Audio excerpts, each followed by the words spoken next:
እሺ እግዚአብሔር ይመስገን ከኔ ጋር ከቁጥር 49 ጀምሮ ያለውን እናያለን። እንግዲህ ወይኗዬ ስታነብ እንደሰማችሁት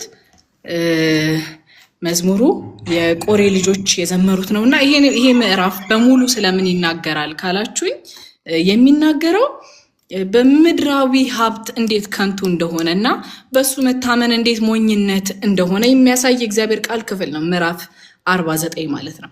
ሌሎች መዝሙራቶች እንግዲህ ከዚህ በፊት ከቲጂንጋም ከሌሎች ካገለገሉን ሰዎች ጋር ስናይ መዝሙራቶች አምልኮን ከእግዚአብሔር ጋር ያለን ሪሌሽንሺፕ ምናምን የሚያሳይ ነው። ይሄ ግን ዳዊት ሲጀምር እንደሚናገረው የቆሬ ልጆች መዝሙር ሲጀምር እንደሚናገረው ጥበብ አለ እኔ ጋርና ጥበብን ስሙ ነው የሚለው።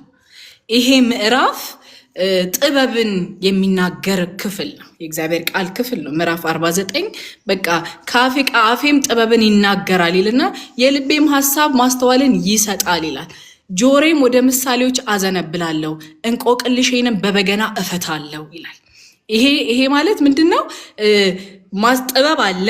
አሁን ከምዕራፍ 1 ከቁጥር 1 እስከ 4 ድረስ መግቢያ አለ። ከዛ በኋላ ስለምን እያወራ እንደሆነ ደግሞ ዲቴል ይናገራል። በዚህ መግቢያ ውስጥ ግን አሁን የምነግራችሁ ጥበብ አለ። ያንን ጥበብ ደግሞ እኔ ዝም ብዬ ከመሬት ተነስቼ አላመጣሁትም ይላል። ማስተዋልን ይሰጣል። የልቤም ሐሳብ ማስተዋልን ይሰጣል። ኢምፓርት ያደርጋል፣ ማስተዋልን ይሰጣል።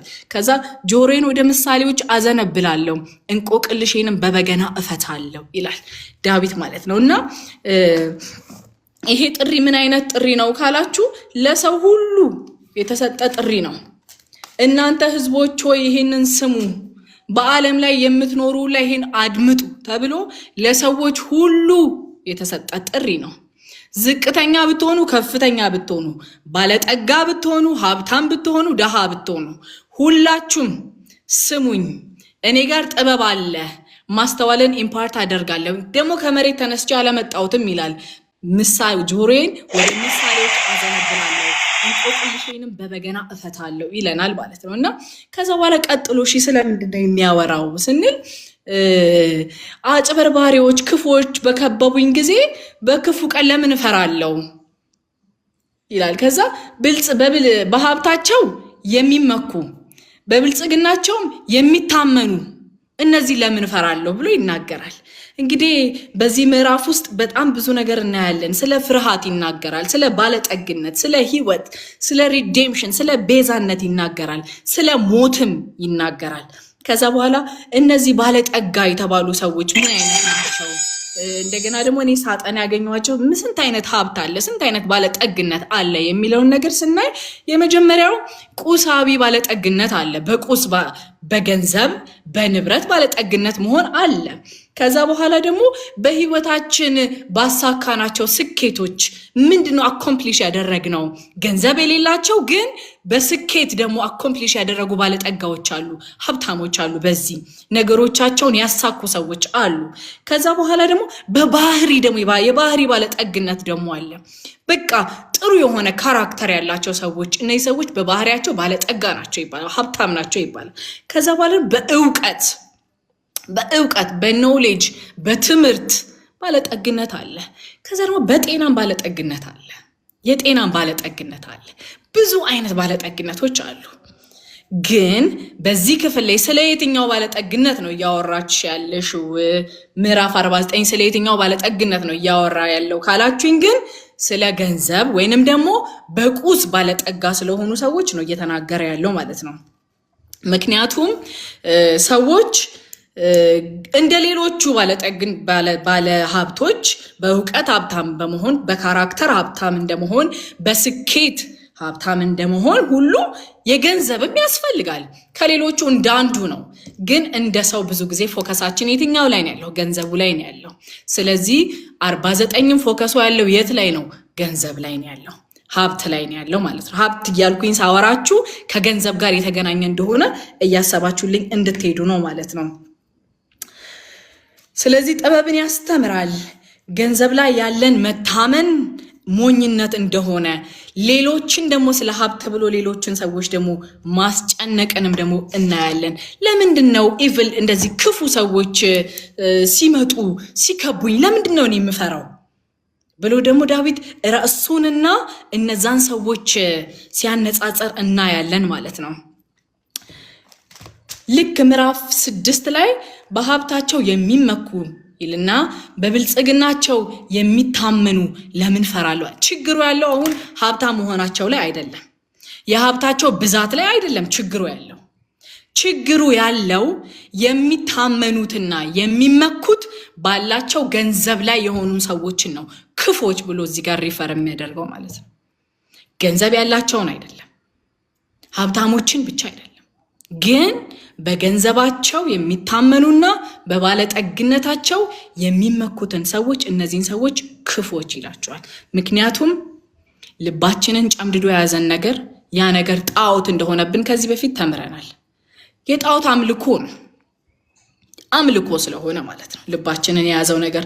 በጣም የሚገርማችሁ ነገር ይሄ ሜንታሊቲ ወይንም ደግሞ ይሄ ማቴሪያሊስቲክ የሆነ ሜንታሊቲ፣ በገንዘብ መታመን፣ በባለጠግነት መመካት የገንዘብ ያላቸው ሰዎች ብቻ ችግር አይደለም። ገንዘብ የሌላቸው ደሃ የሚባሉ ሰዎች በዚህ ችግር ሊጠቁ ይችላሉ፣ ምንም ሳይኖራቸው ማለት ነው። በቃ እኔ ገንዘብ ካላገኘሁኝ አልኖርም፣ መኖር አልችልም። ምኑን ኖርኩት? አሁን እኔ እንደው ምኖረው ኑሮ ነው እያሉ በመጎምጀት ተጠምደው የተያዙ ምንም የሌላቸው ደግሞ ደሃ ሰዎች አሉ። ይሄ በሽታ ሀብታሙንም ደሃውንም የሚያጠቃ ነው። ጥሪውን እንደሰማችሁት ቅድም ዝቅተኞችም ከፍተኞችም ባለጠጎችም ድሆችም የዚህ በሽታ ተጠቂ ለመሆን ይቻላል ማለት ነው። ቆላስይስ ምዕራፍ 3 ቁጥር 5 ላይ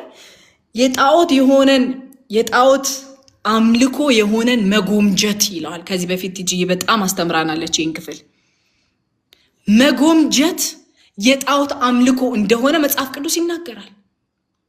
አዎ ምንም የላቸውም፣ አዎ ደሃዎች ናቸው፣ ግን በማቴሪያሊስቲክ ማይንድሴት አይምሯቸው ተወጥሮ እየጎመጁ ኑሯቸውን መኖር አይችሉም። እኔ አሁን ምኑን ኖርኩት ይላሉ። ስለዚህ ይሄ በሽታ ሁሉንም የሚያጠቃ እንደሆነ በዚህ ክፍል ላይ ለማየት ችያለሁ። ሀብት ያለው ገንዘብ ያለው ንብረት ያለው ነው ወይ ያለው ሁሉ ክፉ ነው ወይ? አይደለም። ሀብታም የሆነ ገንዘብ ያለው በሙሉ ክፉ አይደለም።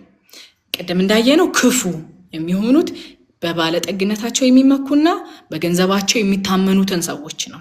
መጽሐፍ ቅዱሳችን ላይ ስናይ እነ አብርሃምን እናያለን፣ እነ ዳዊትን እናያለን፣ እነ ሰለሞንን እናያለን። ዴር ቢሊየነርስ ናቸው። አንቢሊቨብል ማለት የማይታመን ሀብት ነው ያላቸው። ምንድን ነው ልዩነቱ ካልን የመጀመሪያው ነገር እንደው እኔ በጣም ይገርመኛል። ሰለሞን እኮ ባለጠጋ ቢሆን እኮ ህዝብ እየመራ እኮ ነው። እስራኤልን እያስተዳደረ እያስወጣ እያስገባ እኮ ነው። ዳዊት ባለጠጋ ቢሆን እስራኤልን እየመራ እኮ ነው። አብርሃም ባለጠጋ ቢሆን ብዙ በቃ እንደ ምድር አሸዋ የሚሆን ትውልድ እኮ ስላለው ነው። ቪዥን ገንዘብ አብሮ የሚመጣው ፕሮቪዥን የሚመጣው አብሮ ከቪዥን ጋር ነው ማለት ነው። እንዲሁ ዝም ብለን ትከሻ ለትከሻ ምንለካካ ሰዎች አይደለንም። እኔና ሰለሞን እኮ እስራኤልን እየመራ እኮ ነው ያ ሁሉ ባለጠግነት። እግዚአብሔር ሰለሞንን ባርኳል፣ እኔንም ባርከኝ። እኔ ምን ቪዥን አለኝ? እሺ ምን ቪዥን አላችሁ እናንተ ገንዘብ ለመጠየቅ? እግዚአብሔር እንዳለን ራዕይና እንዳለን ቪዥን ልክ ፕሮቫይድ ያደርግልናል። ከአብርሃም ጋር ትከሻ ለመለካካት ከሰለሞን ጋር ትከሻ ለመለካካት አንደርስም። እንዳለን ቪዥን አሁን እግዚአብሔር ፕሮቫይድ አድርጎልናል። ስለዚህ አንዳንድ ጊዜ የምንጠይቀውን ነገር ቆም ብለን ማየት ይኖርብናል ማለት ነው።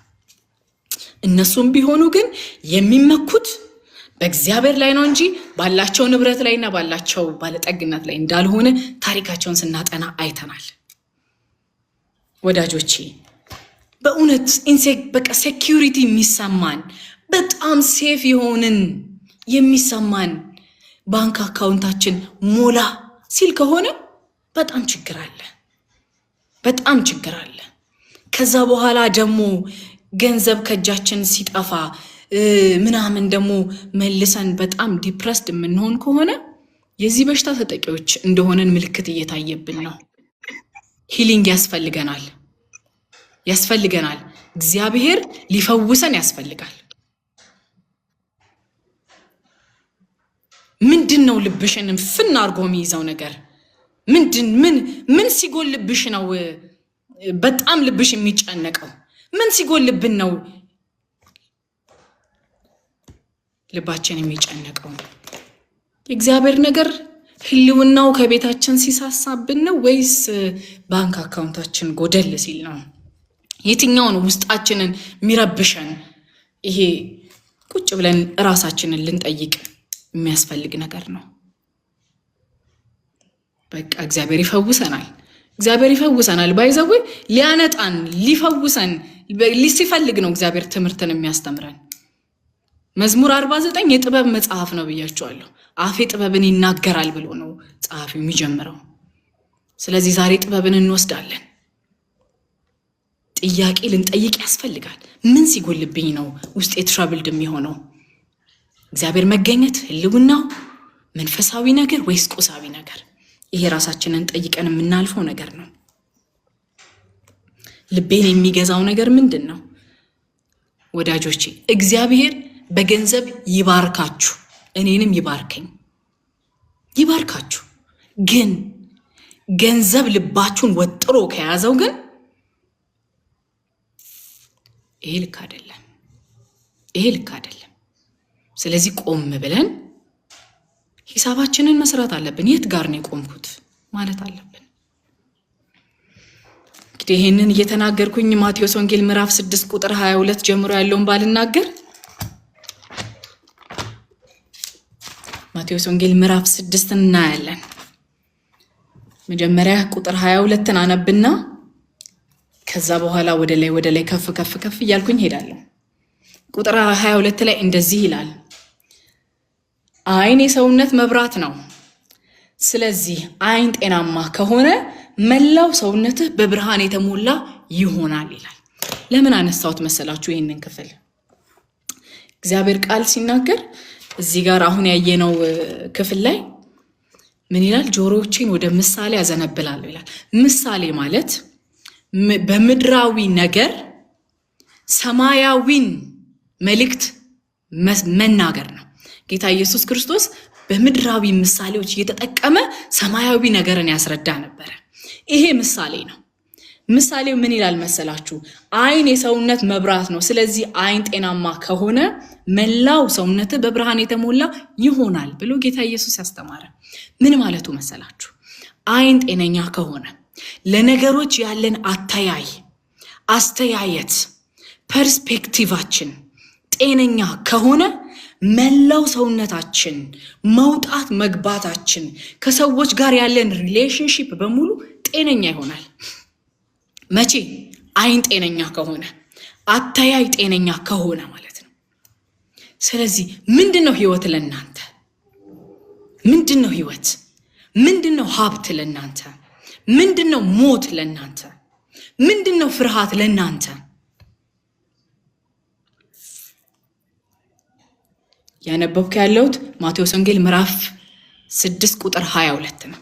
ስለዚህ ዛሬ እግዚአብሔር አተያያችንን እንዲፈውስልን፣ በእውነት አተያያችንን እንዲፈውስልን ከሱ አንጻር ጥበብን እናገራለዋል። ጥበብ ምንድን ነው? እግዚአብሔር ነገሮችን እንደሚያይ ማየት እኮ ነው ጥበብ። እግዚአብሔር ስኬትን እንዴት ነው የሚያየው? ረቂቅ ስኬታማ ናት የሚለው ምን ሳደርግ ነው? ህይወት በእግዚአብሔር ዓይን እንዴት ነው? ሞት በእግዚአብሔር ዓይን እንዴት ነው? ባለጠግነት በእግዚአብሔር ዓይን እንዴት ነው? አተያይ ዛሬ እንዲፈወስ በኢየሱስ ክርስቶስ ስም እኔ ጸልያለሁ። በእውነት አተያያችን እንዲፈወስ። ከዛ በኋላ ወደ ላይ ጠጋ ብለን ቁጥር 19ን ስናይ ስለ ሀብተ ሰማያዊ ሀብት ይናገራል። ብል ሊበላው፣ ዝገት ሊያበላሸው፣ ሌባም ቆፍሮ ሊሰርቀው በማይችል በዚያ ምድር ላይ ለራሳችሁ ሀብትን አታከማችሁ። ነገር ግን ብል ሊበላው፣ ዝገት ሊያበላሸው፣ ሌባም ቆፍሮ ሊሰርቀው በማይችልበት በዚያ በሰማይ ለራሳችሁ ሀብትን አከማችሁ። ይላል ጌታ ኢየሱስ። ምን ማለቱ ነው? እንግዲህ ብል ሲል ብዙ ጊዜ ብል ምንድን ነው የሚበላው? ልብስን ነው የሚበላው። ስለዚህ ሀብት በልብስ ይለካል ማለት ነው። ወይንም ደግሞ አንዳንድ ሰዎች ያላቸው ሀብታቸው እንዲታይ ሲፈልግ በልብሳቸው ይገልጻሉ። ድሮም የነበረ ነው፣ አሁንም ያለ ነው። ዝገት ብረት ነገርን ነው አይደል የሚያጠፋው? ወርቅን ይበላል፣ ብርን ይበላል። ከዛ ደግሞ ሌባ አለ። ኦቨርናይት ያለንን ንብረት ሊሰርቀን ይችላል። አይሻገሩም ነው በቃ። እነዚህ ነገሮች አይሻገሩም። ልብስ ነው አይሻገርም። በቃ እዚች ምድር ላይ ነው ተጠቅመንበት የምናልፈው። ወርቅ ነው፣ ብር ነው፣ ዝገት የሚበላው ነገር መኪና ነው፣ ቤት ነው፣ አይሻገርም አይሻገርም እያለን ነው። እንለብሳለን ግን ካልለበስኩኝ ሞቼ ይገኛለሁ አልልም። በቃ ለብሳለሁ። እኔ እንደምታውቁኝ እንዲያውም አንዳንድ መጽሐፍቶች ላይ ሳነብ ክሊንነስ is next to godliness ይባላል። በቃ ንጹህ ልብስ እናደርጋለን ግን የምኖረው ለመልበስ ነው ግን አይደለም። እንዴ እኔ የምኖረው ለመልበስ አይደለም። በመኖር ሂደት ውስጥ ግን ልብስን እለብሳለሁኝ። ያችን ልብስ ካለበስኩኝ ምኑን ኖርኩት ግን አይደለም። እንደዛ አይደለም። ሉዊስ ቪቶን ካለበስኩኝ እኔ ምኑን ኖርክ ይባላልሽ ግን አይደለም። በቃ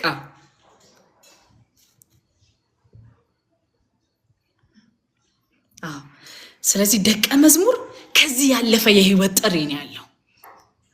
ከዚህ ያለፈ ከልብስ ያለፈ ከማቴሪያል ያለፈ የህይወት ጥሪ ነው ያለን።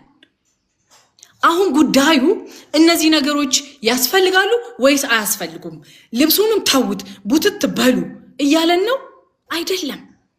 ልብን የማላቀቅ ጉዳይ ነው። እዚህ ላይ አትጣበቁ። ህይወት ከዛ ይበልጣል። የደቀ መዝሙር የህይወት ትርጉም ከልብስና ዝገት ከሚበላው ማቴሪያል ይበልጣል እያለን ነው። ዋስትና ስለማይሆን ቀጥለን ለምንሄድበት ዓለም አሁን ያለን ሀብት ዋስትና አይሆንም። ምንም ትርጉም ከዚህ ምድር ያለፈ ሌላ ትርጉም የለው። በሀብታችን ልክ አክሊል አይሰጠንም። መንፈሳዊ ስኬትን በእውነት ልንገራችሁ ነኝ። መንፈሳዊ ስኬት ማለት በምድራዊ ነገር ሀብታም መሆን አይደለም። ይህንን እኔ በጣም አስረግጬ እነግራችኋለሁ። የእግዚአብሔር ቃል ሲናገር ራእይ መጽሐፍ ላይ ሎዶቅያ ቤተክርስቲያንን እግዚአብሔር አንድ የወቀሳት ነገር በምን መሰላችሁ? ሎዶቅያ ቤተክርስቲያን በጣም ሀብታም ቤተክርስቲያን ናት። የንግድ እንቅስቃሴ ያለባት ቤተክርስቲያን ናት። እናንተ ሀብታም ነኝ ትላላችሁ፣ በእኔ አይን ግን ድሆች ናችሁ ይላቸዋል። ድሆች ነው። ለምን ሲባል እነሱ መንፈሳዊ ስኬት ማለት የሆነ ሰው ዋው he is blessed እንዲባል ገንዘብ፣ ሀብት፣ ንብረት እንዲታይ ስለሚያስፈልገው ማለት ነው። በዛ ይለኩ ስለነበረ ነው። መንፈሳዊ ስኬት ገንዘብ አይደለም። መንፈሳዊ ስኬት መኪና መንዳት አይደለም። መንፈሳዊ ስኬት ጥሩ ቤት ውስጥ መኖር አይደለም። እግዚአብሔር ግን አንዱንም አያጉድልባችሁ፣ ለእናንተ ሁሉንም ይስጣችሁ። ግን ስኬቴ የምኖርለት ህይወት ይሄ ነው ብለን ግን እንድንቀመጥ አይደለም የእግዚአብሔር ሐሳብ። የደቀ መዝሙር ህይወት ከዚህ ይበልጣል። የእግዚአብሔር መንግስት ከዚህ ይበልጣል። እንኖራለን፣ አንዳች አይጎልብንም። እንነዳለን፣ ቆንጆ ቤት ውስጥ እንኖራለን። ተከትለው የሚመጡ ነገሮች ናቸው። ልባችንን እንደዚህ ተቆጣጥረው እንድናመልካቸው እግራቸው ስር ሊጥሉ ነገሮች ግን አይደሉም። በእውነት አይደሉም። ከዛ ቁጥር 33 ላይ ደግሞ እንደዚህ ከዛ በኋላ ግን ጌታ ኢየሱስ ይናገራል። ሌላው ሁሉ ይጨመርላችኋል ይላል። ምን ሲሆን? ቁጥር 33 ላይ እንደዚህ ይላል፣ ከሁሉ አስቀድማችሁ ግን የእግዚአብሔርን መንግስትና ጽድቁን እሹ፣ ፈልጉ እሱን፣ ሌላው ሁሉ ይጨመርላችኋል ይላል። የሚጨመሩ ነገሮች ናቸው ወዳጆቼ። እናንተ ስትሄዱ እነሱ ሊከተሏችሁ ነው የሚያስፈልገው። ደሞመንት ፊታችንን አዙረን መከተል ስንጀምር ከኛ ይሸሻሉ። ለምን? ቦታቸው መከተል ነው። እኔን መከተል ነው ቦታቸው፣ መከተል ነው። የትም ፍጩ ዱቄቱን አምጩ አይሰራም በእግዚአብሔር መንግስት ላይ። ለምን መሰላችሁ? ስኬት፣ መንፈሳዊ ስኬት ማለት ገንዘብ መያዝ። እንደዛ ሲሆን ይውላችሁ፣ መንፈሳዊ ስኬት በገንዘብ ሲለካ ሰው ተሟሙቶ የትም ፍጩ ዱቄቱን አምጩ በቃ ረግጦ የሰውን ሀቅ ወስዶ እህቶቹን ወደዚህ ብሎ የውርስ ቤት አሽጦ። ለምን? ስኬት ገንዘብ ይዞ መገኘት ነው? ኖ አይደለም፣ አይደለም፣ አይደለም። በእውነት እንደዛ አይደለም። ስለዚህ እግዚአብሔርን መንግስት እንድንሻ መጀመሪያ አስቀድመን ሌላዎቹ በሙሉ ይጨመሩልናል። ከዛ በኋላ ደግሞ ሰው መዝገቡ ባለበት ልቡ በዚህ አለ። ቁጥር 21 ላይ እንደዛ ይላል። 21 ላይ እንደዛ ይላል። ሰው ልቡ ባለበት፣ በቃ ሀብትህ ባለበት ልብህም በዚያ ይሆናል። የት ነው ሀብታችሁ ያለው? የት ነው ሀብታችሁ ያለው? ሀብታችን ያለው የት ነው? ይውላችሁ፣ ሀብታችን ያለበት ቦታ ልባችን በዚህ አለ። ስለዚህ ጊዜን፣ እድሜን፣ ገንዘቤን ኢንቨስት የማደርገው የት ነው? ልቤ ያለበት ቦታ ነው። ልቤን የምሰጠው ሀብቴ ያለበት ቦታ ላይ። ልባችን የት ነው ያለው? ልባችን የእግዚአብሔር መንግስት ላይ ከሆነ ያለው ልቤን ልሰጠው፣ ገንዘቤን ልሰጠው፣ ጊዜን ልሰጠው አልሰስትም። ልቤ ያለው ዛኗ፣ ሀብቴ ያለው በሰማይ ነው። ሀብታችንን እንዴት አድርገን በሰማይ እናከማች ካልን ጊዜያችንን፣ ገንዘባችንን፣ ኃይላችንን ኢንቨስት እያደረግን ያለነው የት ጋር ነው? እሱን ስናቅ ሀብታችን የት እንዳለ ማወቅ እንችላለን። አሁንም ሌላ ጥያቄ ነው ትቼባችሁ የምሄደው። በቀናችሁ ውስጥ ጊዜያችሁን፣ ገንዘባችሁን፣ ኃይላችሁን የምትሰጡት ለምንድን ነው? እሱን ስናውቅ ከዛ በኋላ ሀብታችን የት እንዳለ ደግሞ እናውቃለን ማለት ነው። ከዛ በኋላ ቁጥር ከ7 እስከ 9 ቶሎ ላለሁኝ ቁጥር ከ7 እስከ 9 እንደዚህ ይላል። የሌላውን ሕይወት መቤዠት የሚችል ሰው የለም፣ ወይንም ለእግዚአብሔር ዋጆ ሊከፍልለት የሚችል ማንም የለም። የነፍስ ቤዛ ውድ ናትና በቂ ዋጋም ከቶ ሊገኝላት አይችልም። የሰውን ሕይወት መግዛት የሚችል ምን ገንዘብ አለ? ምን ገንዘብ አለ? የሌላውን ሕይወት መቤዠት የሚችል ሰው የለም። የነፍስ ቤዛ ውድ ነው፣ በገንዘብ አይለካም። በቂ ዋጋም ከቶ ሊገኝ አይችልም መጽሐፍ ቅዱስ ሲናገር። አንደኛ ቆሮንቶስ ምዕራፍ 6 ከቁጥር 19 እስከ 20 ላይ በዋጋ ተገዝታችኋል። በዋጋ ተገዝተናል። አይገርምም? ግን አሁን የኔና የእናንተ ነፍስ ቤዛ የሆነው ኢየሱስ ክርስቶስ ደሙን ክፍል አድርጎ፣ በገንዘብ እኮ አይደለም፣ በገንዘብ አይደለም እኛ የተገዛ ነው፣ በኢየሱስ ክርስቶስ ደም። እናንተ የተዋጃችሁት ነውር ወይንም እንከን እንደሌለው ንጹህ በግ በሆኖ በክርስቶስ የከበረ ደም ነው ይላል አንደኛ ጴጥሮስ ምዕራፍ 1 ቁጥር 18 እስከ 19 ድረስ። አሁን እኛ ህይወታችን የተገዛ ህይወት ነው። የኛ ህይወትማ ሞት ነበር የሚገባው፣ ግን ጌታ ኢየሱስ ክርስቶስ በደሙ ክፍል አድርጎ የሱን ህይወት ሰጠንና የኛን ወሰደ። ተቀያየርን፣ ሳብስቲቲዩት ተደራረገን። አሁን እኔ በህይወት እምኖረውም ይላል ሮሜ ምዕራፍ 14 ቁጥር 8 ላይ እኛ እያንዳንዳችን በህይወት ብንኖርም ብንሞትም ለእርሱ ነው። ለምን? ህይወታችን ተገዝቷል። ህይወታችን ተገዝቷል። ስለዚህ አሁን በክርስቶስ ኢየሱስ ህይወታችን ከተገዛ ህይወት ምንድነው? ምንድነው ዴፊኒሽኑ? ምንድነው የህይወት ዴፊኒሽን ምንድነው? አሁን ላይ እንደ አንድ አማኝ በክርስቶስ ኢየሱስ አምነን ዳግም እንደተወለድን ኃጢአታችን ተሽሮልን የዘላለም ህይወት እንደተሰጠን አንዲት አማኝ ሴት ለኔ ህይወት ምንድነው? ህይወት ምንድነው? ህይወት በልቶ ጠጥቶ ተዝናንቶ በነፃነት ኖሮ የፈለጉትን ለብሶ በጣም የረካ ኑሮ ኖረን ማለፍ ነው? ምንድነው ህይወት? አንዳንድ ሰዎች ህይወት እስር ቤት ናት ይላሉ። ማምለጫ የላት። ስለዚህ ዝም ብለህ ኑር። የህይወት ትርጉም ፍልስፍናም አይደለም። ፊልጵስዩስ ምዕራፍ 1 ቁጥር 21 ላይ ጳውሎስ እንደዚህ ይላል፣ ለኔ ግን ህይወት ክርስቶስ ነው። ምን ማለት ነው? ለኔ ግን ህይወት ክርስቶስ ነው።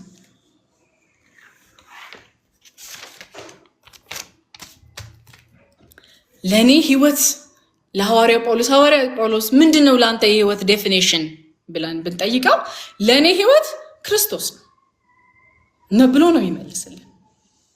ለምን ሲባል ኃጢአቴ ተሰርዮልኝ ህይወቱን የሰጠኝ እሱ ነው። ስለዚህ ለኔ ህይወት ክርስቶስ ነው። የዘላለምን ህይወት ያገኘሁት በክርስቶስ ነው። ስለዚህ ህይወት ክርስቶስ ነው። እሺ፣ ሁለተኛ ዴፊኒሽን አለው። ህይወት ምንድነው? ህይወት ክርስቶስ ነው ስንል ምን ማለት ነው? ህይወታችን ራሱ ትርጉም ያገኘው ዴፊኒሽን ያገኘው በክርስቶስ ሆነን ስንኖር ነው። ለምን ብትሉኝ ስራ ብሰራ ለእርሱ ክብር ነው። ልጆችን ቦልድ ለእርሱ ክብር ነው። ባገባ ለሱ ክብር ነው። ገንዘብ ባገኝ ለሱ ክብር ነው። የህይወት ዴፊኒሽን ሰጠን። ሃሌሉያ! የዘላለም ህይወት ሰጠን። ከዛ ደግሞ የህይወትን ደግሞ ዴፊኒሽን ሰጠን። የህይወትን ትርጓሜ ሰጠን። ሃሌሉያ! በእውነት ህይወቱ የሰው ብርሃን ነው ይላል እግዚአብሔር ቃል። ስለዚህ እኛ እንደ ዳነ ሰው ግራ የሚያጋባ የህይወት ትርጓሜ አይደለም ያለን። አንፈላሰፍም። በቃ ህይወት ክርስቶስ ነው። ህይወቴን ወስዶን ያ መሞት የተገባውን ህይወት ወስዶ የራሱን ህይወት ሰጥቶኛል። ስለዚህ ለኔ ህይወት ክርስቶስ ነው። ከዛስ ብኖርም ብወጣም ብገባም ባገለግልም ብወልድም ስራ ብሰራም ገንዘብ ባገኝም ቤት ብገነባ ምንም ባደርግ ለእርሱ ክብር ነው። ሃሌሉያ! ብሞትም ብኖርም ለእርሱ ክብር። the definition of life ሃሌሉያ! የህይወት ትርጉም። ከዛ በኋላ ደግሞ አንድ በጣም እንደው ምንም ላይገናኝ ይችላል ከዛሬው ትምህርት ጋር አላውቅም፣ ግን እኔ በጣም ስለነካኝ በጣም ደግሞ ስለተደነኩኝ ሞትም ጥቅም ነው ይላል። ልሄድ ሲል ሐዋርያው ጳውሎስ ፊልጵስዩስ 1 ላይ ልሄድ፣ ልጠፋ፣ ልበን፣ ልወሰድ፣ ዲሳፔር ላረግ አይደለም የሚሉ አይገርምም? ልሄድ ከዛ ደግሞ እዛ ልኖር ይላል። አይገርምም? ልሄድ ወዳለው እንዲያውም እጅግ በጣም የሚፈልገው እሱ መሄድ ነው። ብሄድ ይልና ከዛ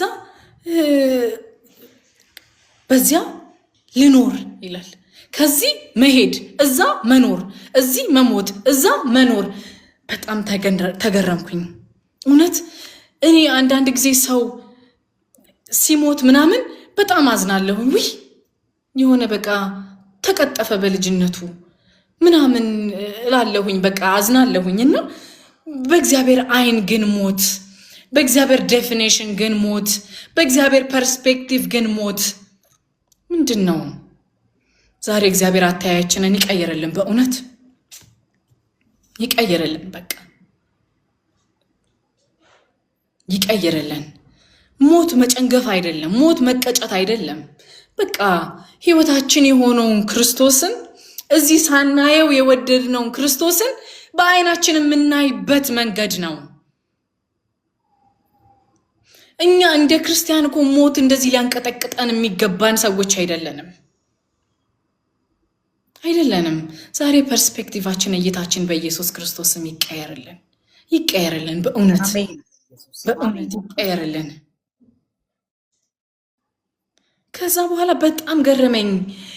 ልኖር ወይም ልሞት ብዬ እጨነቃለሁ ማለት ኢትስ ማይንድ ብሎዊንግ እኮ። እኔ ሳነበው በጣም ተደነኩት።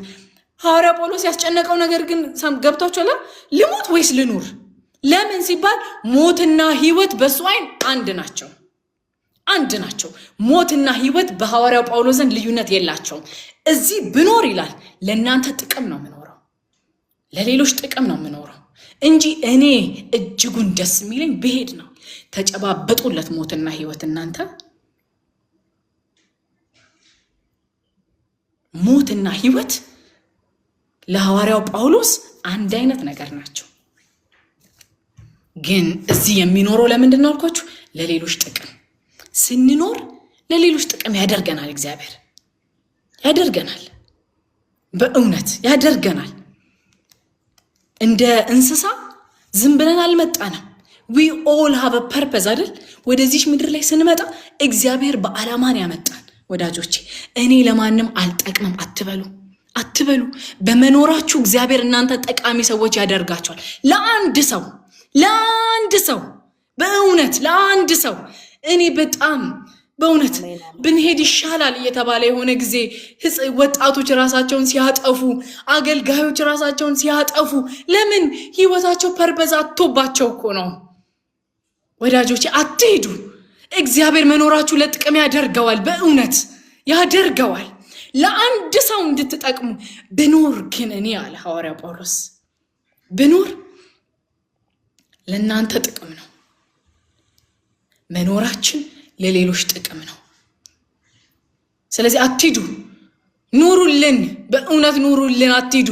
እግዚአብሔር መኖራችሁን ለጥቅም ያደርገዋል። ለአንድ ሰው እንድትደርሱ ያደርጋቸዋል። በእውነት እግዚአብሔር ጠቃሚ ሰው ሲያደርግ እኔ በራሴ በህይወት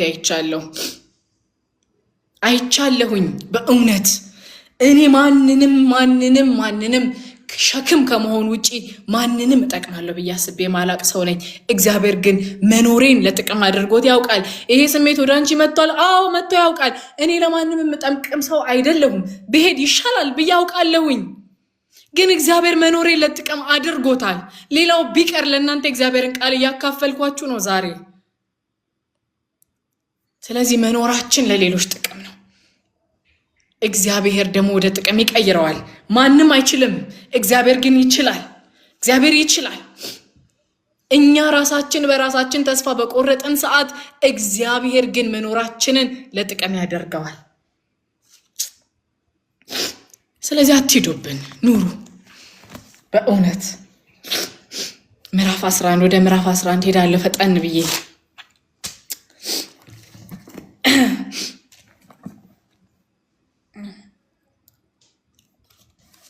ስለዚህ የህይወታችን ቤዛ የሆነው ኢየሱስ ክርስቶስ ነው። በከበረ ደሙ ነው የገዛን።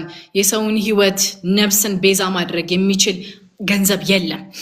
ማንም ሰው በዛን ዘመን የነበሩ ባለጠጎች ቢሆኑ የሰውን ህይወት በገንዘብ መግዛት አይችሉም።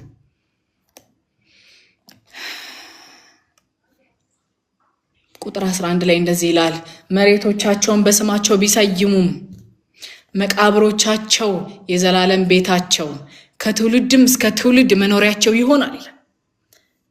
ማንም ሰው የምናጠናው ክፍል መዝሙር 49 ነው 49 ነው እያጠናን ያለነው። ቁጥር 11 ነው አሁን እየተወያየን ያለነው። ምን ይላል? ሰዎች በስማቸው ቦታን ቢሰይሙ መሬትን ቢሰይሙ ከዛ በኋላ መቃብራቸው የዘላለም ቤታቸው ነው ከትውልድ እስከ ትውልድ ድረስ በዚያ መኖራቸው ይሆናል ይላል። ሰዎች ብዙ ጊዜ ቦታን ምንን በስማቸው ህንፃን ምንን በስማቸው ይሰይማሉ። ለምን ሲባል እነሱ ቢሞቱም ግን ስማቸው ከመቃብር በላይ እንዲነሳ ነው። ሌላ ፐርፐዝ አይደለም፣ ለሌላ ነገር አይደለም። እንዳይረሱ ነው። ግን ይረሳሉ። አይገርምም?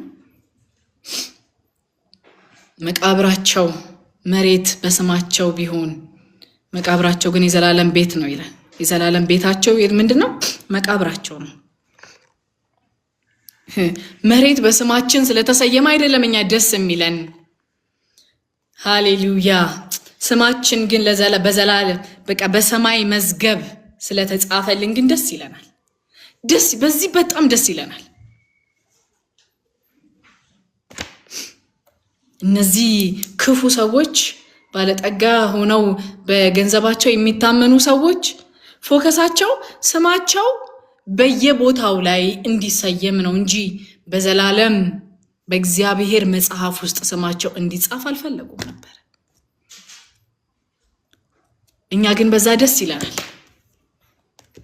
ስማችን በዘላለም በሕይወት መጽሐፍ ስለተጻፈልን ስማችን ደስ ይለናል። ስማችን በዛ ስለተጻፈ ደስ ይለናል። ምዕራፍ 14 እና 15ን በጣም ፈጠን ብዬ ሄዳለሁ።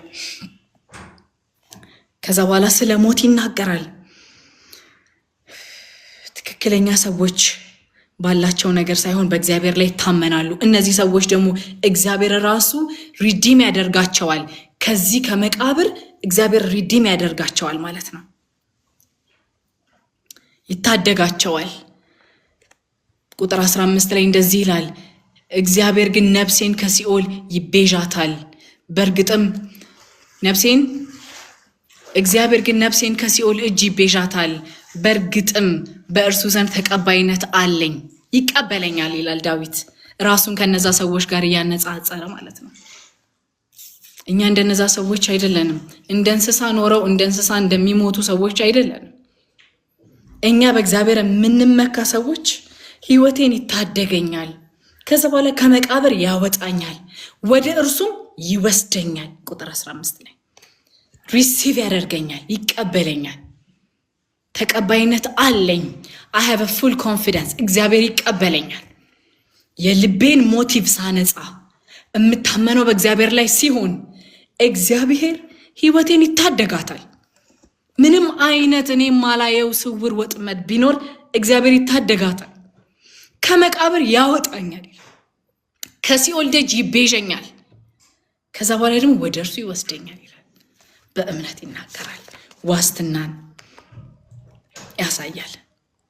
ስለዚህ እነዚህ ሰዎች ምንድነው ቅድም ስናነብ አይተናል። ምንድነው ያላቸው ስንል በሕይወት ሳሉ ራሳቸው እንደተባረከ ቢቆጥሩም በሕይወት ሳሉ እንደተባረኩ ቢቆጥሩም እግዚአብሔር እንደባረካቸው ቢቆጥሩም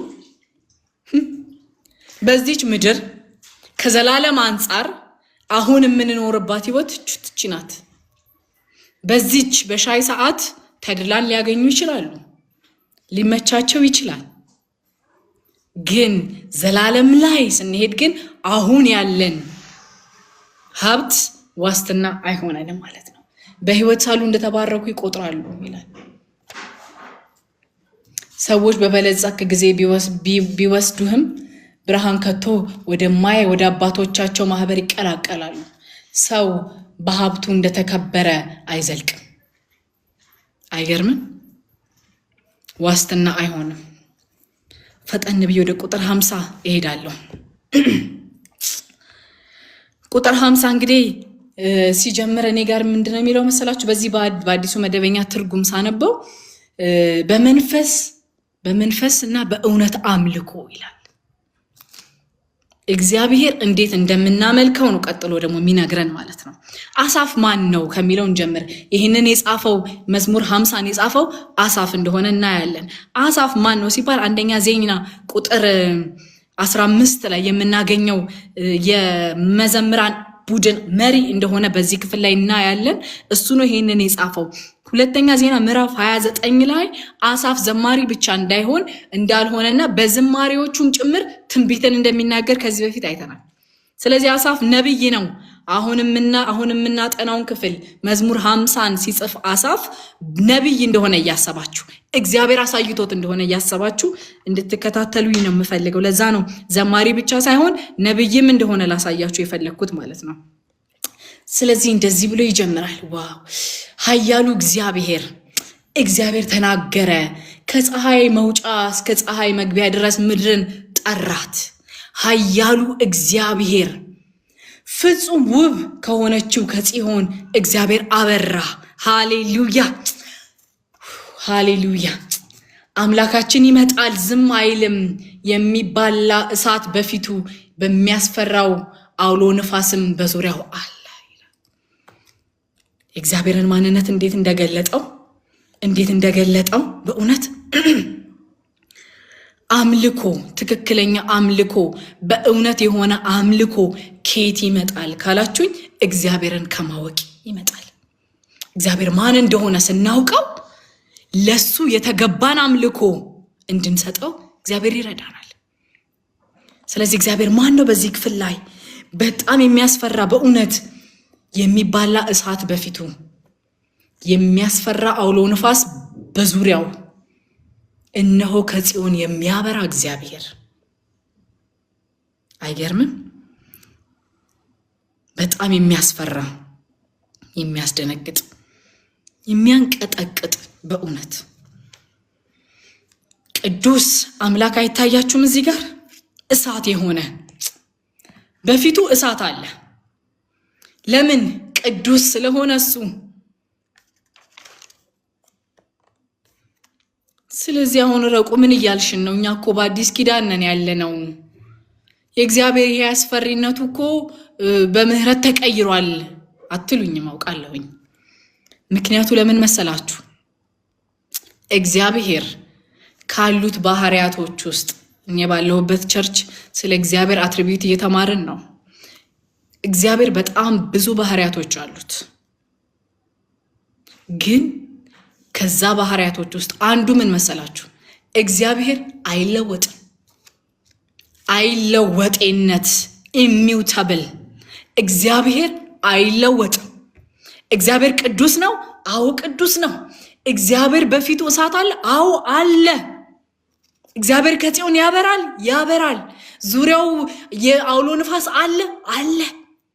በአዲስ ኪዳን አይቀየርም። ለምን? እግዚአብሔር አይለወጤ ነው። አይለወጥም። እግዚአብሔር ማንነቱ የሚለወጥ አይደለም።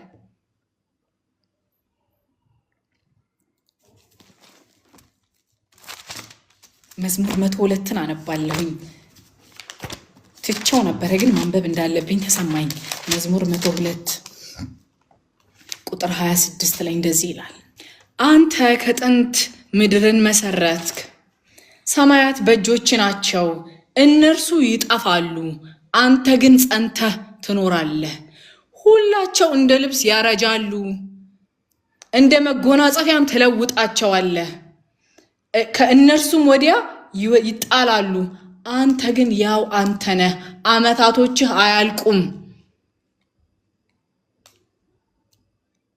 አይገርምም? እግዚአብሔር አይለወጥም ወዳጆቼ። ያዕቆብ 1 ምዕራፍ 1 ቁጥር 17 ላይ በጎ ስጦታ ፍጹም በረከት ከላይ ከሰማያት ይልና መለወጥ በእርሱ ዘንድ የለም ይላል። አይለወጥም። እግዚአብሔር ጥላ ነው የሚለወጠው። እንደ ጥላ እግዚአብሔር አይለወጥም። ጥላ አሁን በዚህ ጋር ነው ብለን የሆነ ነገር ስናስቀምጥ አለን አገልጋይ የሚያገለግለን መኪና የሆነ ቦታ እዚህ ጋር ጥላ ነው ብዬ አስቀምጬ ብሄድ ጥላው ዞሮ እንደገና መኪና ይነዶ ነው ማገኘው። ለምን ጥላ ይዞራል? እግዚአብሔር ግን አይለወጥም። እግዚአብሔር አይለወጥም። አሁንም ያው ነው። ቅድስናው አልተለወጠም። ኃያልነቱ አልተለወጠም። አስፈሪነቱ አልተለወጠም። እግዚአብሔር ያው ነው። ልንቀርበው እኮ አንችልም እኮ በእውነት ይሄንን ቅዱስ የሆነ እግዚአብሔር እንዴት ብለን ልንቀርበው እንችላለን? ዘፍጥረት 2 ላይ እኮ የሰው ልጅ ተባረረ አይደለ? ኃጢአትን በሰራን ጊዜ ገነት የእግዚአብሔር ፕሬዘንስ እግዚአብሔር ካለበት ቦታ ተባረናል። አሁን እግዚአብሔር ጋር መቅረብ አንችልም። እኛ ሰዎች አንችልም። የለንም አንችልም ሩቅ ነን ያለነው አንችልም እግዚአብሔርን መቅረብ አንችልም እሱ ጻድቅ ነው ቅዱስ ነው ወዳጆቼ for granted እንዳናየው እግዚአብሔርን አባ ብለን መጣራታችንን for granted እንዳናየው አባት ሲሆን እግዚአብሔር ቅድስናውን ትቶ አስፈሪነቱን ትቶ አይደለም በክርስቶስ ኢየሱስ የመስቀል ሥራ ነውኛ እግዚአብሔርን አባ የማለት ድፍረት ያገኘ ነው እንጂኛ የሚገባን ሰዎች አልነበርንም አይገባንም ነበር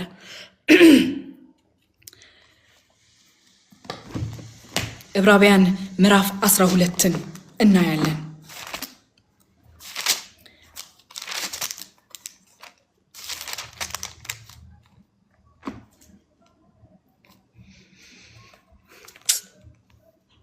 እግዚአብሔር ሲገለጥ በሲና ተራራ ላይ እግዚአብሔር ሲገለጥ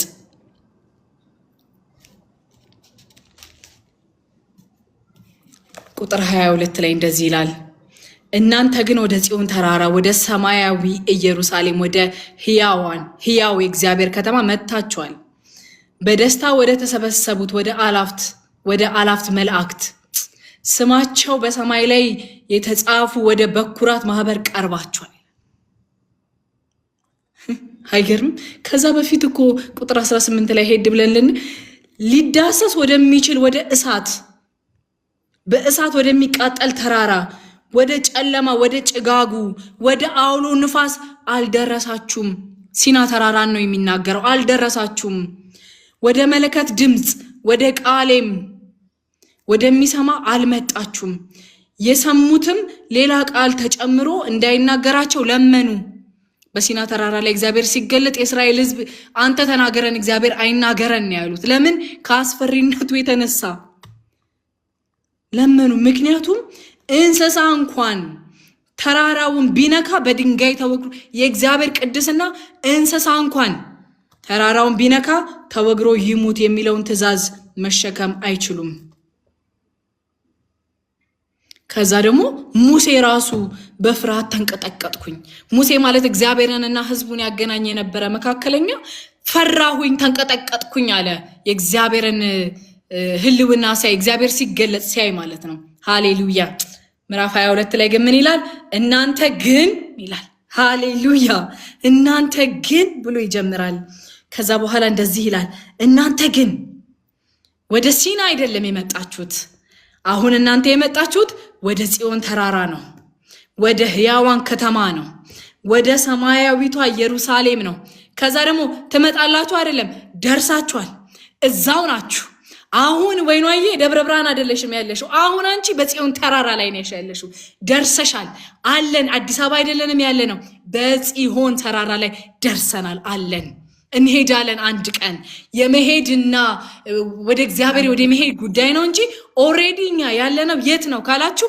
ጽዮን ተራራ ላይ ደርሰናል በምን ደረስን የማይታመን እኮ ነው በክርስቶስ ኢየሱስ የመስቀል ሥራ ገብተናል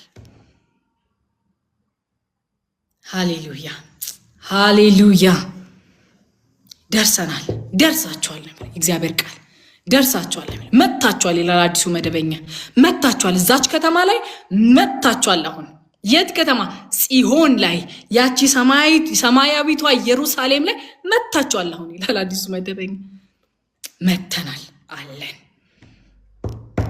ጉዳዩ የመሄድ ጉዳይ ነው እንጂ ደርሰናል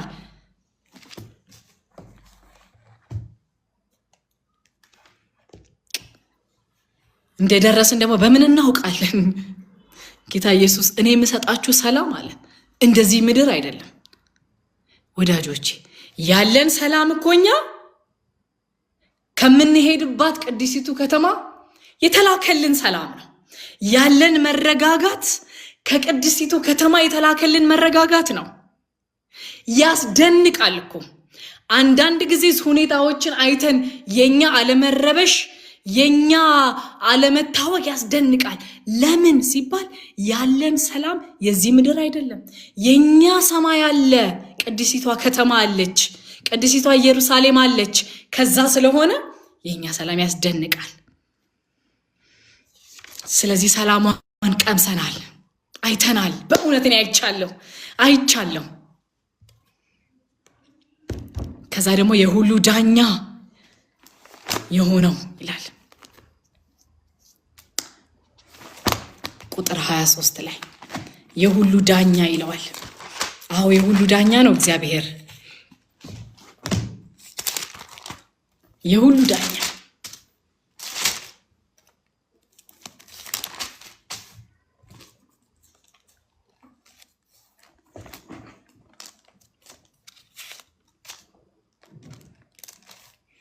ከዛ በኋላ እንደዚህ ይላል።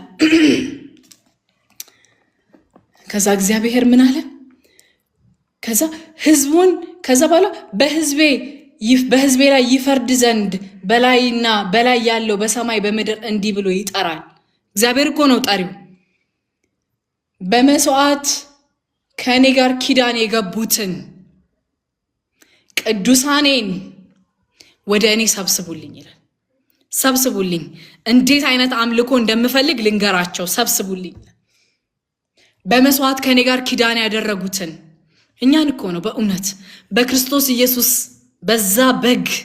በዛ ደም መስዋዕት ያደረግን እኛን ኪዳን የገቡትን ጥሩልኝ ይላል። ቅዱሳኔን ወደ እኔ ሰብስቧቸው ይላል። ከዛ በኋላ ሰማያት ጽድቁን ይናገራሉ። እግዚአብሔር ፈራጅ ነው። ቅዱሳን ላይም ጌታ ኢየሱስ እንግዲህ እንደምናውቀው ሁላችን ኢየሱስ ክርስቶስ ክርስቲያኖችን እኛን አማኞችን ጀጅ ያደርገናል። እንደ ስራችን ሽልማት ሊሰጠን በነጩ በትልቁ ዙፋን ፊት አንቆምም። እኛ በክርስቶስ ኢየሱስ ስላመነን ግን ይፈርዳል። እንዴት ነው የሚፈርደው ካላችሁ በስራችን መሰረት ሽልማትን ይሰጠናል። ስለዚህ እግዚአብሔር ራሱ ፈራጅ ነው። ሕዝቤ ሆይ ስማ ልንገርህ፣ እስራኤል ሆይ በአንተ ላይ ልመስክር፣ እኔ አምላክህ ነኝ ይልና ቁጥር 8 ላይ ስለ መስዋዕትህ አልነቅፍህም፣ የሚቃጠል መስዋዕትንም ሁልጊዜ በፊትህ ነው። የሚቃጠለው መስዋዕትህማ ሁልጊዜ በፊትህ ነው እያለ እግዚአብሔር ስለ መስዋዕቱ ይነግረዋል።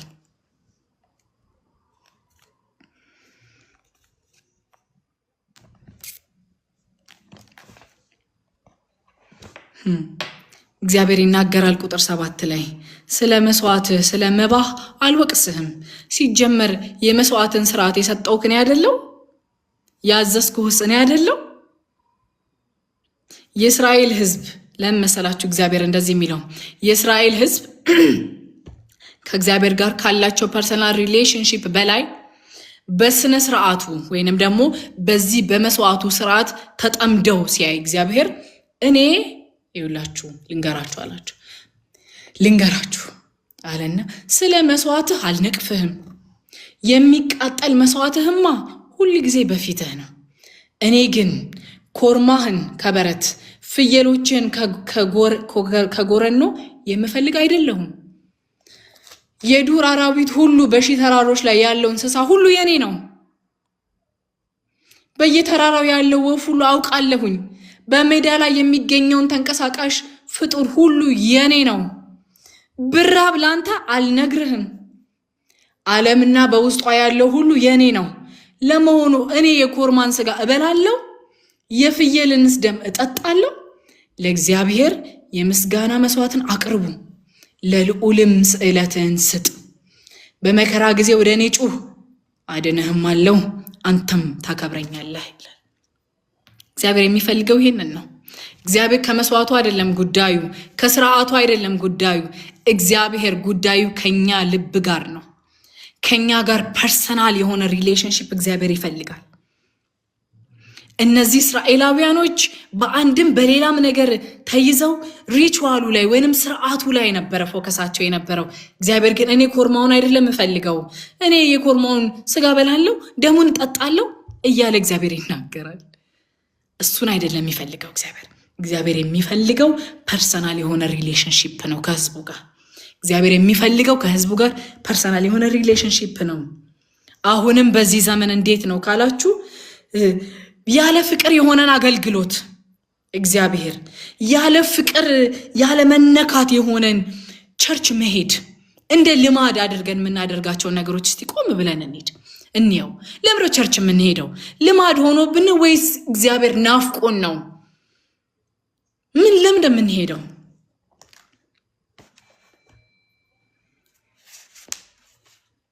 እንደ ሃይማኖት ለምናደርገው ነገር ሳይሆን በእውነት ጌታን ለማግኘት በእውነት ለምንድን ነው የምናመልከው እግዚአብሔርን? እንደው ለምዶብን ነው? ዝማሬውን ስለምናውቀው ነው ወይስ ለምንድን ነው? እግዚአብሔር አንድ ጊዜ ያጠናነው ቃል ትዝ ይላችኋል አይደል? የልባችሁን ሐሳብ ያዳምጣል። እኔ የልብህን ሐሳብ አዳምጣለሁ አለ እግዚአብሔር። ያውቃል። he knows። በእነዛ ነበልባል አይኖቹ ፊት አንዳች የተደበቀ ነገር የለም። የኛን ሞቲቭ እግዚአብሔር ያውቃል እግዚአብሔር። ለምን ዘምረው? አሁን እኮ እንደው መስዋዕት እኛ በጋ እናርድም ኮርማ እናርድም ወፍ ይዘን አንሄድም እንጂ ይሄ ዘመን አሁን በእኛ ዘመን እኔ አምልኮ አላጣሁኝም። እልፍ የሆኑ መላእክቶች 24 ሰዓት ቅዱስ ቅዱስ ቅዱስ ቅዱስ ቅዱስ እያሉ ያመልኩኛል። የናንተ አምልኮ እኔ ላይ የሚጨምረው አንዳች ነገር የለም።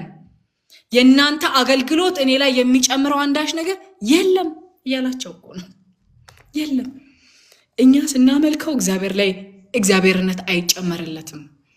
እግዚአብሔር ነው ለዘላለም አይለወጥም። እግዚአብሔር አይለወጥም። እግዚአብሔር ግን እግዚአብሔርን በግላችን ልናውቀው ፐርሰናል የሆነ ሪሌሽንሺፕ እንዲኖረን ያስፈልጋል ማለት ነው። ከዛ በኋላ ቁጥር 15 ላይ መከራ በሚደርስበት ጊዜ እኔ መስዋዕቱ ምኑ አይደለም ለኔ፣ ግን አንተ እንደው ስትደሰት እግዚአብሔር ሆይ ቴንኪው ማለቱን አይደለም። ሌላው ቢቀር ግን መከራ በሚደርስበት ጊዜ ጥራኝ እኔም አድንሃለሁ፣ ከዛስ አንተ ታከብረኛለህ። እንዲህ እኮ ነው እግዚአብሔር የሚሰራው። አይገርምም? የሆነ ነገር ስናስብ እግዚአብሔርን እንጠይቀዋለን፣ ይባርከናል። ከዛ ደግሞ እሱን እናከብራለን። ጥራኝ በሚያስፈልገን ነገር ላይ እግዚአብሔር ምንድን ነው የሚለው? ጥሩኝ፣ ከዛስ እኔ ያንን ነገር አደርገዋለሁ፣ ከዛስ አንተ ደግሞ ታከብረኛለህ። ክብር የእግዚአብሔር ነው። ከዛ በኋላ ከቁጥር 16 እስከ 21 ድረስ እነዚህን ስርዓቶች በመስራት ደህና እንደሆኑ የሚሰማቸውን ሰዎች ደግሞ ይናገራል። እነዚህ ሰዎች አለመታዘዛቸውን በስርዓት ከቨር ሊያረጉት ሲሞክሩ ማለት ነው። አለመታዘዝ በስርዓት ይሸፈናል። ኃጢአት በስርዓት ይሸፈናል፣ በሪቹዋል ይሸፈናል። እግዚአብሔር እሱን አይወድም። ከዛ ቁጥር 16 ላይ ቃሉን በአፋቸው የሚናገሩ ይላል። ክፉን እግዚአብሔር እንዲህ ይለዋል፣ ሕጌን ለማነብነብ ኪዳኔንም በአፍህ ለመናገር ምን መብት አለ ብሎ እግዚአብሔር ይናገራል። ማን ነው መብት የሰጠህ ለአንተ? በአንደበትህ የምትናገር ቃሌን የምታነበንብ፣ ከዛ ግን ተግሳጽን ግን የምትጠላ ቃሌንም ወደኋላ ትጥላለህ ይላል። ሂፖክራሲ። የእግዚአብሔርን ቃል ስንናገርማ ጉድ ነን፣ ግን ትእዛዝ ላይ ሲመጣ፣ ኦቤዲየንስ ላይ ሲመጣ፣ ኢንስትራክሽን ላይ ሲመጣ ግን ፈቀቅ እንላለን። እንደዚህ አይነትን ሰው መጽሐፍ ቅዱስ ምን ይለዋል? ክፉ ይለዋል። ክፉ ግን ይላል። ከዛ በኋላ ደግሞ የእግዚአብሔርን ትዕግስት ደግሞ ከእናንተ ከኛ መካከል እንዳንዱ እንደሆነ አድርገን እንቆጥራለን።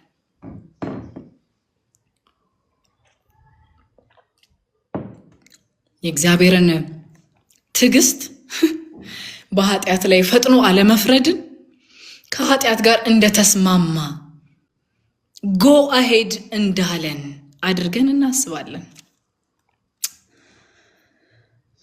ይህንን አርገህ ዝም አልኩህ እንዳንተ እንደሆንኩኝ መሰለ፣ አሁን ግን እገስጽሃለሁ፣ ፊት ለፊት እወቅስሃለሁ ይላል። አይገርምም? መጀመሪያ ግን እኮ ድልን ሰጥቶት ነበረ። እንዴት ማምለክ እንዳለበት ነግሮት ነበረ። ከዛ በኋላ ግን የእግዚአብሔርን ትዕግስት የእግዚአብሔርን ዝም ማለት እንደምን ቆጠሩት? እንደነሱ ኃጢአትን ማድረግን የሚስማማ ኃጢአትን በማድረግ የሚስማማ አድርገው ኮንሲደር አደረጉት ነው። እገስጽሃለሁ ያኔ በጓዳ ነበረ፣ አሁን ግን ፊት ለፊት እወቅስሃለሁ አለ። እግዚአብሔርን ትዕግስት እንዳንዘባበትበት። ከዛ በኋላ እንግዲህ ሁላችንም የምናውቀው ቃል አለ፣ የምስጋናን መስዋዕት የሚሰዋ ያከብረኛል ይላል። እዚህ ላይ ብዙ አልቆይም፣ እንግዲህ ብዙዎቻችን የምናውቀው ስለሆነ በፍጥነት ምዕራፍ 51 ላይ እገባለሁ። እግዚአብሔር ይረዳኛል፣ በሰዓት ይጨርሳለሁ። ምዕራፍ 51 በጣም የምወደው ያልኳችሁ ይሄንን ክፍል ነው። ምዕራፍ 51 ምን ይላል መሰላችሁ? መግቢያው ላይ ሲናይ ለመዘምራን አለቃ ዳዊት ወደ ቤርሳቤ ከገባ በኋላ ነብዩ ናታን ወደ እርሱ ከመጣ በኋላ የዳዊት መዝሙር። አይገርምም ርዕሱ? ነብዩ ዳዊት ወደ ቤርሳቤ ከገባ በኋላ ነብዩ ናታን ወደ እርሱ በመጣ ጊዜ የዳዊት መዝሙር። የሚገርም እኮ ነው። ከዚህ በፊት ግን እኔ አንድ ነገር እንዳልኳችሁ እኔ ባለሁበት ቤተክርስቲያን የእግዚአብሔርን አትሪቢዩት እየተማርን ያለ ነውና እንደው ይሄንን ክፍል ሳጠና ከተማርኩት ላካፍላችሁ ብዬ ነው። ከእግዚአብሔር አትሪቢዩቶች ቲጂ ትናንትና ስትል ነበር አይደለ? እማንካፈላቸው የእግዚአብሔር ባህሪያቶች አሉ እያለች ስታስተምረን ነበር። አንኮሚኒኬብል የሆኑ የእግዚአብሔር ባህሪያቶች አሉ።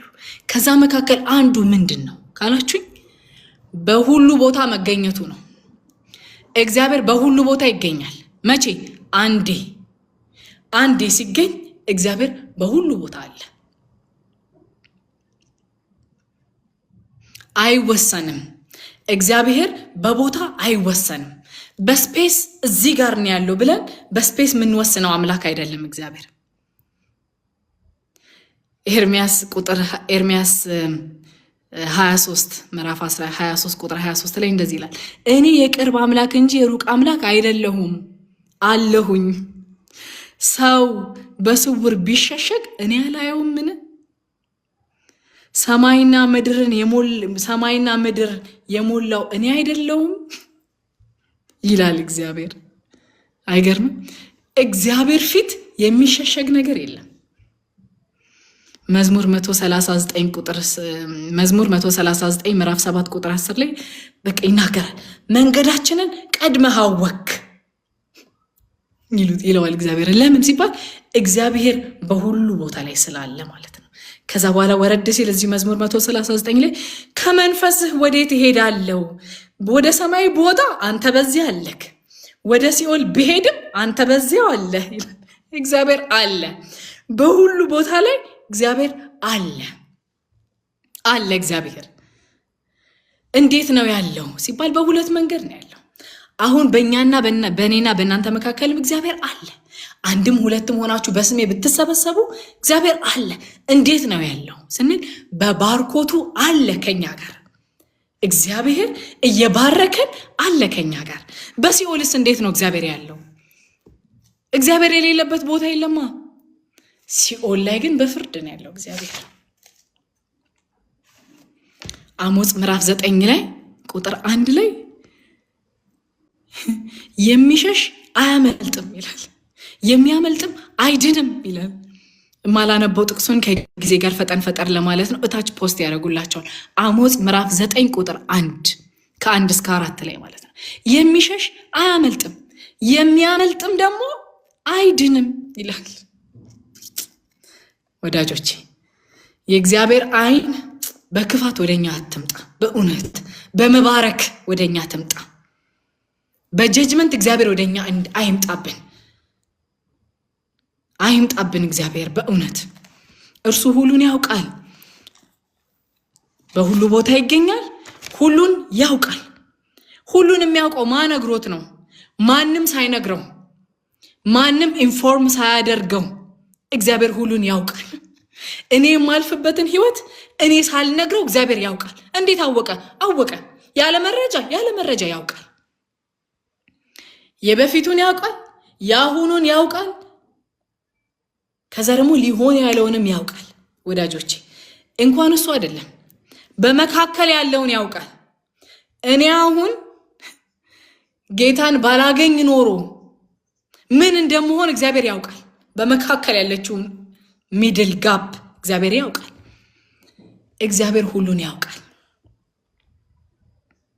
ዕብራውያን ምዕራፍ 4 ቁጥር 13 ላይ እኛን በሚቆጣጠር በእርሱ አይኖች ፊት ሁሉ ነገር የተራቆተና የተገለጠ ነው እንጂ በእርሱ ፊት የተሰወረ ፍጥረት የለም። የምንኖረው በፊቱ ነው። ለአብርሃም ሲለው እናስታውሳል። በፊቴ ተመላለስ ነው ያለው። ተመላለስ።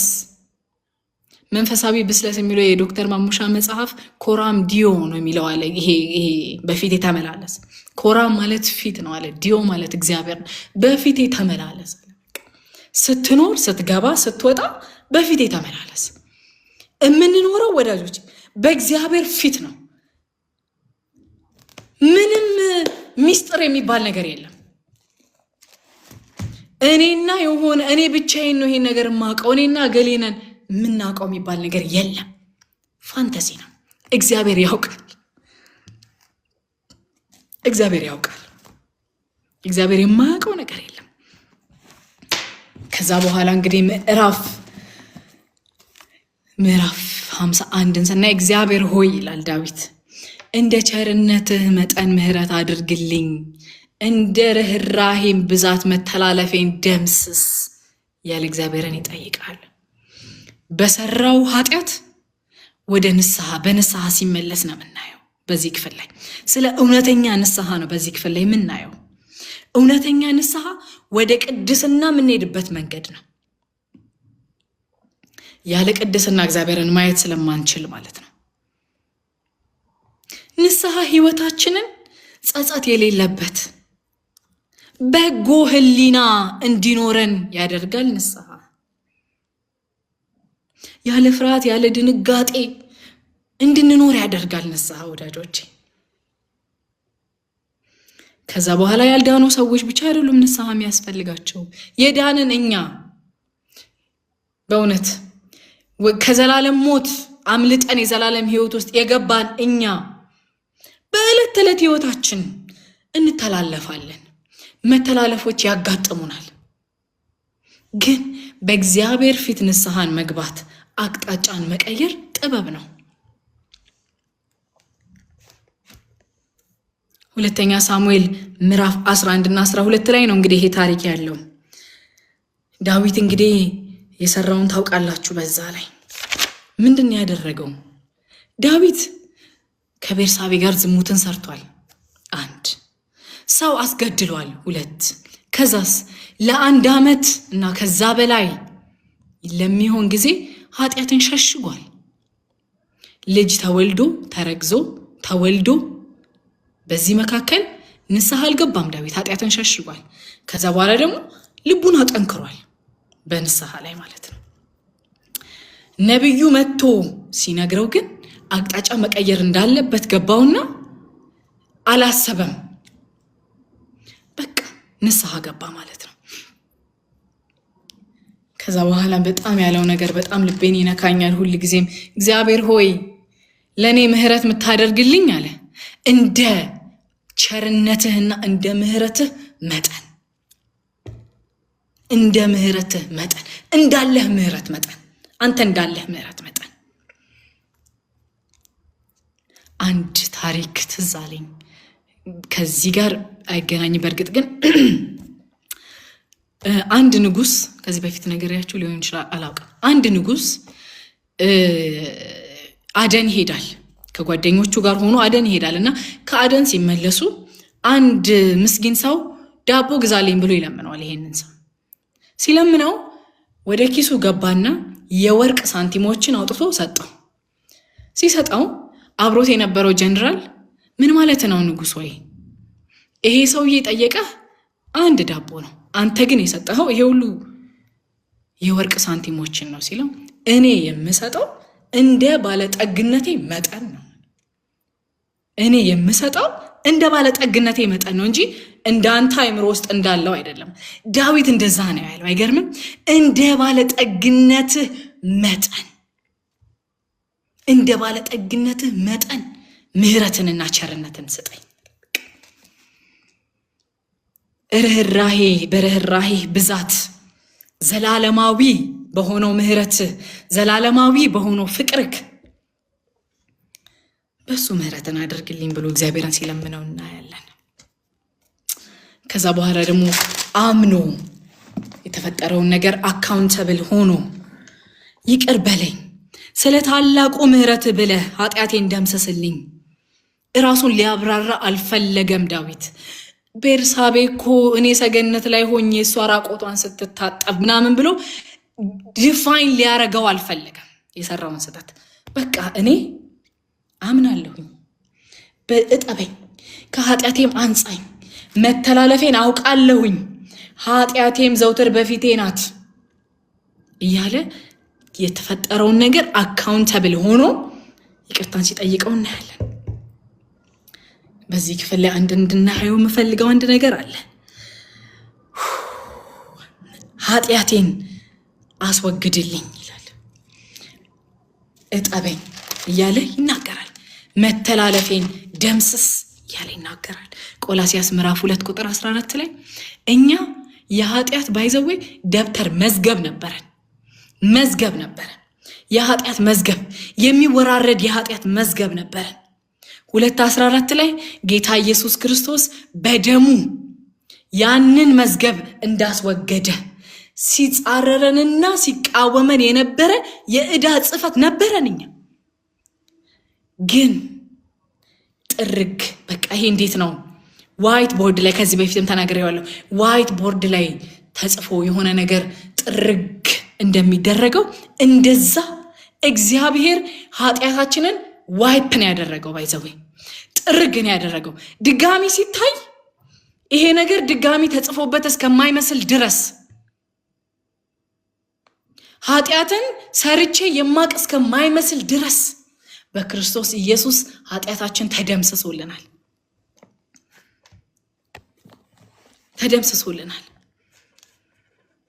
የእግዚአብሔር ምሕረት ከኛ ኃጢአት ይበልጣል። ስለዚህ በድያለሁ ይላል። ስለዚህ ልክ ነብዩ ናታን ወደ ዳዊት ሲመጣ ለዳዊት የታየው መቆሸሹ ነው። ልጆቻችን አንዳንድ ጊዜ በጭቃ ምናምን ተጨማልቀው መቆሸሻቸውን ይረሱትና ማሚ ብሎ ወደኔ ይመጣብኛል። አረ እጅህን ታጠብ በእናትህ ብዬ ገፋ አደርገዋለሁ። ከዛ እንደዛ ነው የታየው።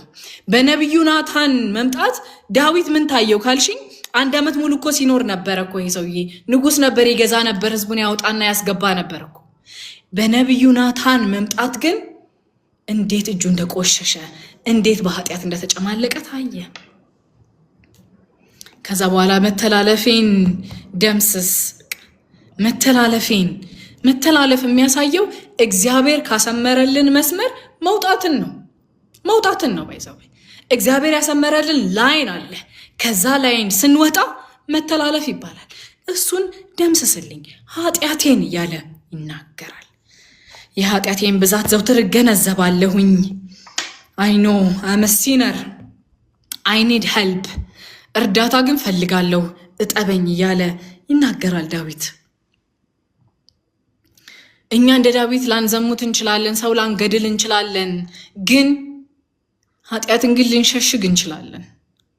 ስለዚህ ኃጢአታችንን እንዲሰረይልን፣ መተላለፋችን እንዲነጻ ዕለት ዕለት በንስሐ ወደ እግዚአብሔር ፊት መቅረብ እንዳለብን ይህ ክፍል ያስተምረናል። ከዛ በኋላ ደግሞ የበደልኩት አንተን ብቻ ነው ይለዋል። እኔ በጣም ነው የሚገርመኝ በእውነት። መተላለፌን አውቃለሁ ይልና በቃ የበደልኩት አንተን ብቻ ማለት ቤርሳቤ ኦሪዮ የሞተው አልተበደለም እንዴ? ተበድሏል። ግን አንተም በድያለሁ ይለዋል እግዚአብሔርን። ለምን ሲባል ንጹሃንን መበደል፣ ንጹሃንን ማስጨነቅ እግዚአብሔርን ማስጨነቅ፣ እግዚአብሔርን መበደል ነው። ቅዱሳንን ማገልገል እግዚአብሔርን ማገልገል እንደሆነው ሁሉ ንጹህ የሆኑ ሰዎችን ማስጨነቅ፣ ንጹህ የሆኑ ሰዎች ላይ ግፍ ማድረግ እግዚአብሔርን መበደል ነው። ስለዚህ የምትሰጠኝ ውሳኔ በሙሉ ትክክል ነው፣ ቀበላለሁ፣ አንተ ፍትሃዊ አምላክ ነህ እያለ ለእግዚአብሔር ለሚያዩት አይኖቹ እውቅናን ሲሰጥ እናያለን። ታየኛለክ። ኃጢአትን መሸሸግ ባይዘው አታየኝም እንደማለት ነው። ስለዚህ ለእግዚአብሔር አይኖች እውቅናን እንስጥ፣ ለእግዚአብሔር አይኖች እንጠንቀቅ፣ ለእግዚአብሔር አይኖች ሪስፔክት ይኑረን። አንስትም አይደለም፣ እንስታለን፣ ልንደክም እንችላለን። ግን ስንደክም እግዚአብሔር ሆይ መተላለፌን እጠብ፣ በድያለሁ፣ ጌታ ሆይ ማረኝ፣ ምህረት አድርግልኝ፣ ይቅር በለኝ ማለት እግዚአብሔርን ሪስፔክት ማድረግ ነው። ታየኛለክ ማለት ነው። ከዛ በኋላ ቁጥር 5 ላይ ስወለድ ጀምሮ በደለኛ ነኝ፣ ገና በእናቴም ስጸነስ ኃጢአተኛ ነኝ ይላል እና ይሄ ክፍል እንግዲህ ብዙ ጊዜ ሲነሳ እሱ በኃጢአት እናቱ በኃጢአት እንደወለደችው ተደርጎ አይደለም የሚታሰበው። የሰው ልጅ በክርስቶስ ኢየሱስ ዳግመኛ ካልተወለደ በስተቀር ከወንድ ዘር የተወለደ ሁሉ የኃጢአት ኔቸር እንዳለው ነው የሚያሳየው። ሲጀመር ስወለድ ራሱ እኔ የኃጢአት ኔቸር አለኝ። ለምን? ከወንድ ዘር ነው የተወለድኩት። አሁን እግዚአብሔር ይመስገን በክርስቶስ ኢየሱስ እኔ ዘር ቀይሬ በክርስቶስ ዘር ግንድ ውስጥ ገባሁኝ እንጂ በተፈጥሮዬ በኔቸሬ ኃጢአተኛ ነበርኩኝ። ኃጢአተኛ ነበርን ሁላችንም። እሱ ነው የሚናገረው። ስጸነስ ጀምሬ በኃጢአት ነው የተጸነስኩት። ስለዚህ አሁን ሰው መግደሌ ምን ማለት የዛ የሲንፉል ኔቸር ፍሬዎች ናቸው። የመንፈስ ቅዱስ ፍሬዎች ደስታ፣ ፍቅር፣ ትዕግስት፣ ራስን መግዛት እንደሆነው ሁሉ የኃጢአት ኔቸር አለው፣ ፍሩት አለው ኃጢአትም። ስለዚህ እነዚህ የዛ ፍሩቶች እንደሆኑ እናያለን። ግን ሶርሱ ሩቱ ምንድን ነው ከተባለ እኔ በኃጢአት ነው የተጸነስኩት ይላል። ስለዚህ በዚሁ ነካ አድርጌ ማለፍ የምፈልገው ነገር ምን መሰላችሁ? ከክርስቲያን ቤተሰብ መወለዳችን ለመዳናችን ዋስትና አይሆንም። ከሰው ዘር የተወለደ ሁሉ የኃጢአትን ኔቸር ተካፍሎ ይወለዳል። ኢየሱስ ክርስቶስ ከሰው ዘር አይደለም የተወለደው፣ ከወንድ ዘር አይደለም የተወለደው። ስለዚህ በሱ ዘንድ ኃጢአት የለም።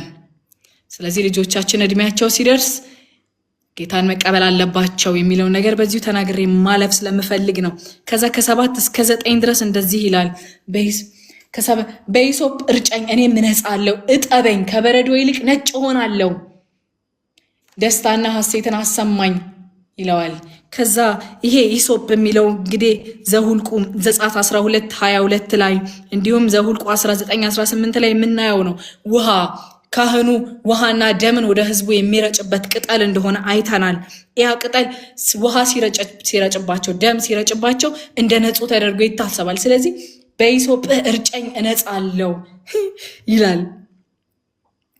በጣም ነው የሚገርመው።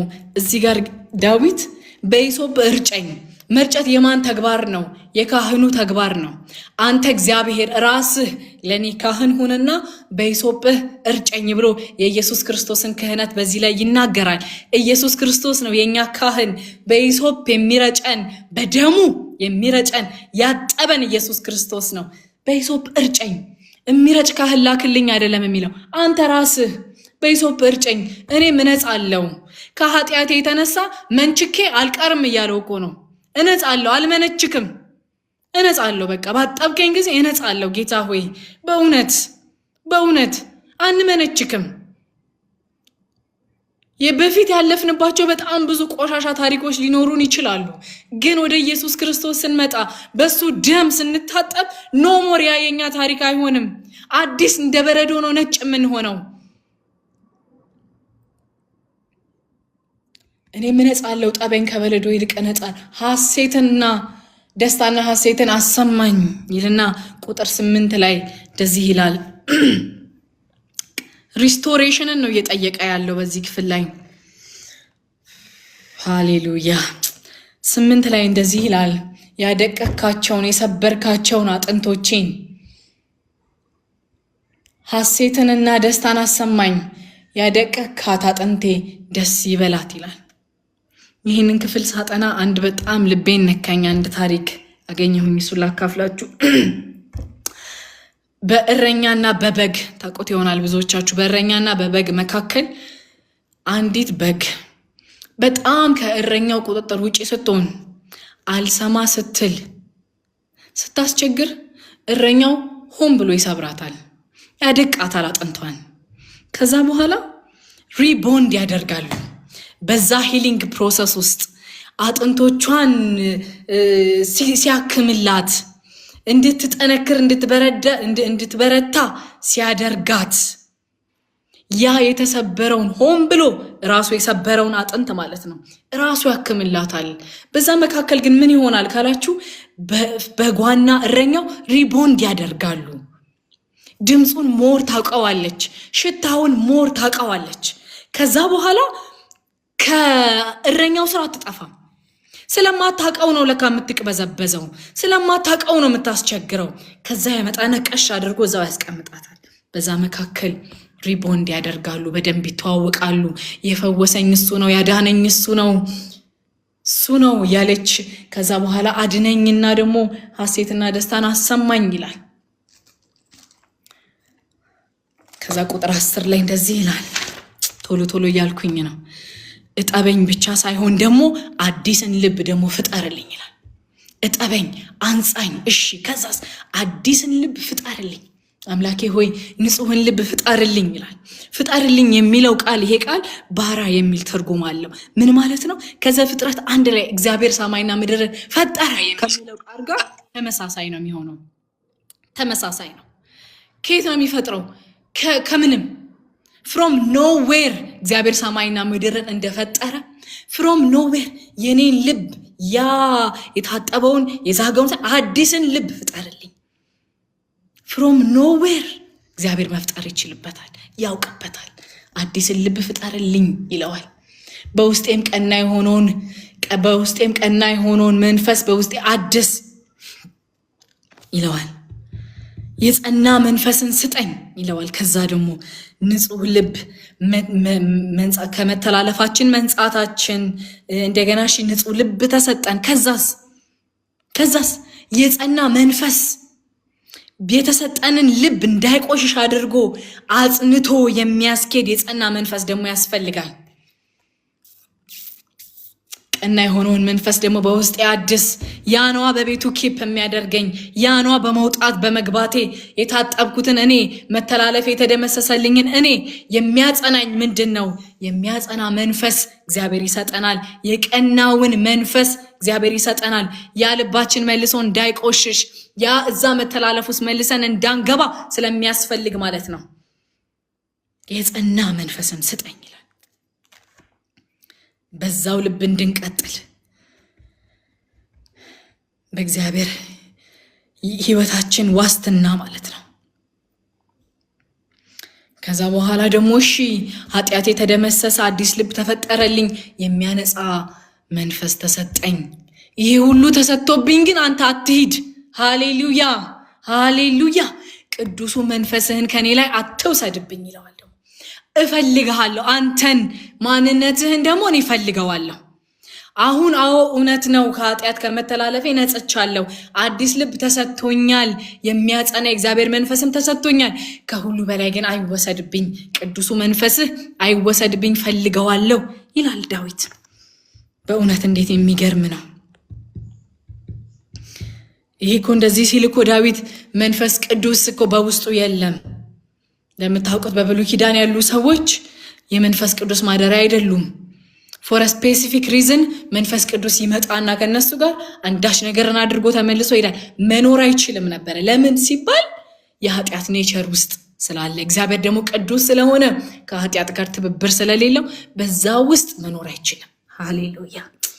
በእውነት አሁን በእኛ ዘመን በቃ ቤተክርስቲያን የክርስቶስ ማደሪያ በሆነችበት ዘመን፣ መንፈስ ቅዱስ ማደሪያ በሆንበት ዘመን ይሄ ጸሎት የት ሄደ? ቅዱሱ መንፈስ ከኔ ላይ አይወሰድብን። ጌታ ሆይ በእውነት እኔ ጸልያለሁ ዛሬ በኢየሱስ ክርስቶስም እግዚአብሔር ሆይ መተላለፋችንን ከደመሰስክልን እግዚአብሔር ሆይ ንጹህ ልብን ከሰጠህን በቤትህ የሚያጸና መንፈስ የቀናውን መንፈስ ከሰጠህን እግዚአብሔር ሆይ ከሁሉ በላይ ግን ቅዱሱ መንፈስህ በእኛ ውስጥ ስላለ በኢየሱስ ስም ዕለት ዕለት እውቅናን እንድንሰጠው ዕለት ዕለት እንዳንረሳው እግዚአብሔር ሆይ የተረሳ እግዚአብሔር እንዳይሆን በእኛ ህይወት እኔ ጸልያለሁ። አንድ መጽሐፍ ሳነብ መንፈስ ቅዱስ he is the forgotten God ይባላል። ሁሌ ነው በቃ ልቤ ላይ የሚጮህብኝ ይሄ ነገር እውነት። መንፈስ ቅዱስን በጣም እንረሳዋለን። ለምን? ስለማይታይ። እኛ ደግሞ ካርናሊቲ በጣም ስላለብን በተለይ የዘንድሮ ክርስቲያኖች በጣም ካርናል ስለሆንን ካልታየ ካልተጨበጠ የሌለ ስለሚመስለን መንፈስ ቅዱስን እንዘነጋዋለን። ዳዊት ግን በዛ ዘመን ቅዱሱ መንፈስን ከኔ አትውሰድብኝ። ከዛ በኋላ ቁጥር 12 ላይ የማዳንህን ደስታ መልስልኝ አለ። በእውነት የሚገርም እኮ ነው። የማዳንህን ደስታ መልስልኝ። የዳንን ሰሞን የነበረን ደስታ አስቡት። በቃ አስቡት። በቃ እኔ እንባይ ነው የሚመጣው እሱን ሳስብ። በእውነት የዳንን ሰሞን የነበረ ደስታ the joy of salvation እግዚአብሔር የሚሰጠን ያ ደስታ በህይወት ስንመላለስ በመተላለፋችን ምክንያት ደስታችን ይወሰድብናል። በአንዳንድ ነገሮች ምክንያት ደስታችንን እናጣዋለን። በብዙ ነገር ምክንያት ደስታችን ይወሰድብናል። አንዳንዴም ደግሞ ደስታችንን ከዛ ላይ አነሳንና ደስታችንን ማቴሪያል ነገር ላይ ስናደርገው ያ የመዳን ደስታ ከኛ ላይ ሄደብን። ዛሬ እግዚአብሔር ሆይ በኢየሱስ ስም ያ የመዳን ደስታ በኢየሱስ ስም ይመለስልን። የዳንን ሰሞን የነበረን ደስታ ጆይ ይመለስልን። በሽታ መንፈስ ደግፈኝ ይላል።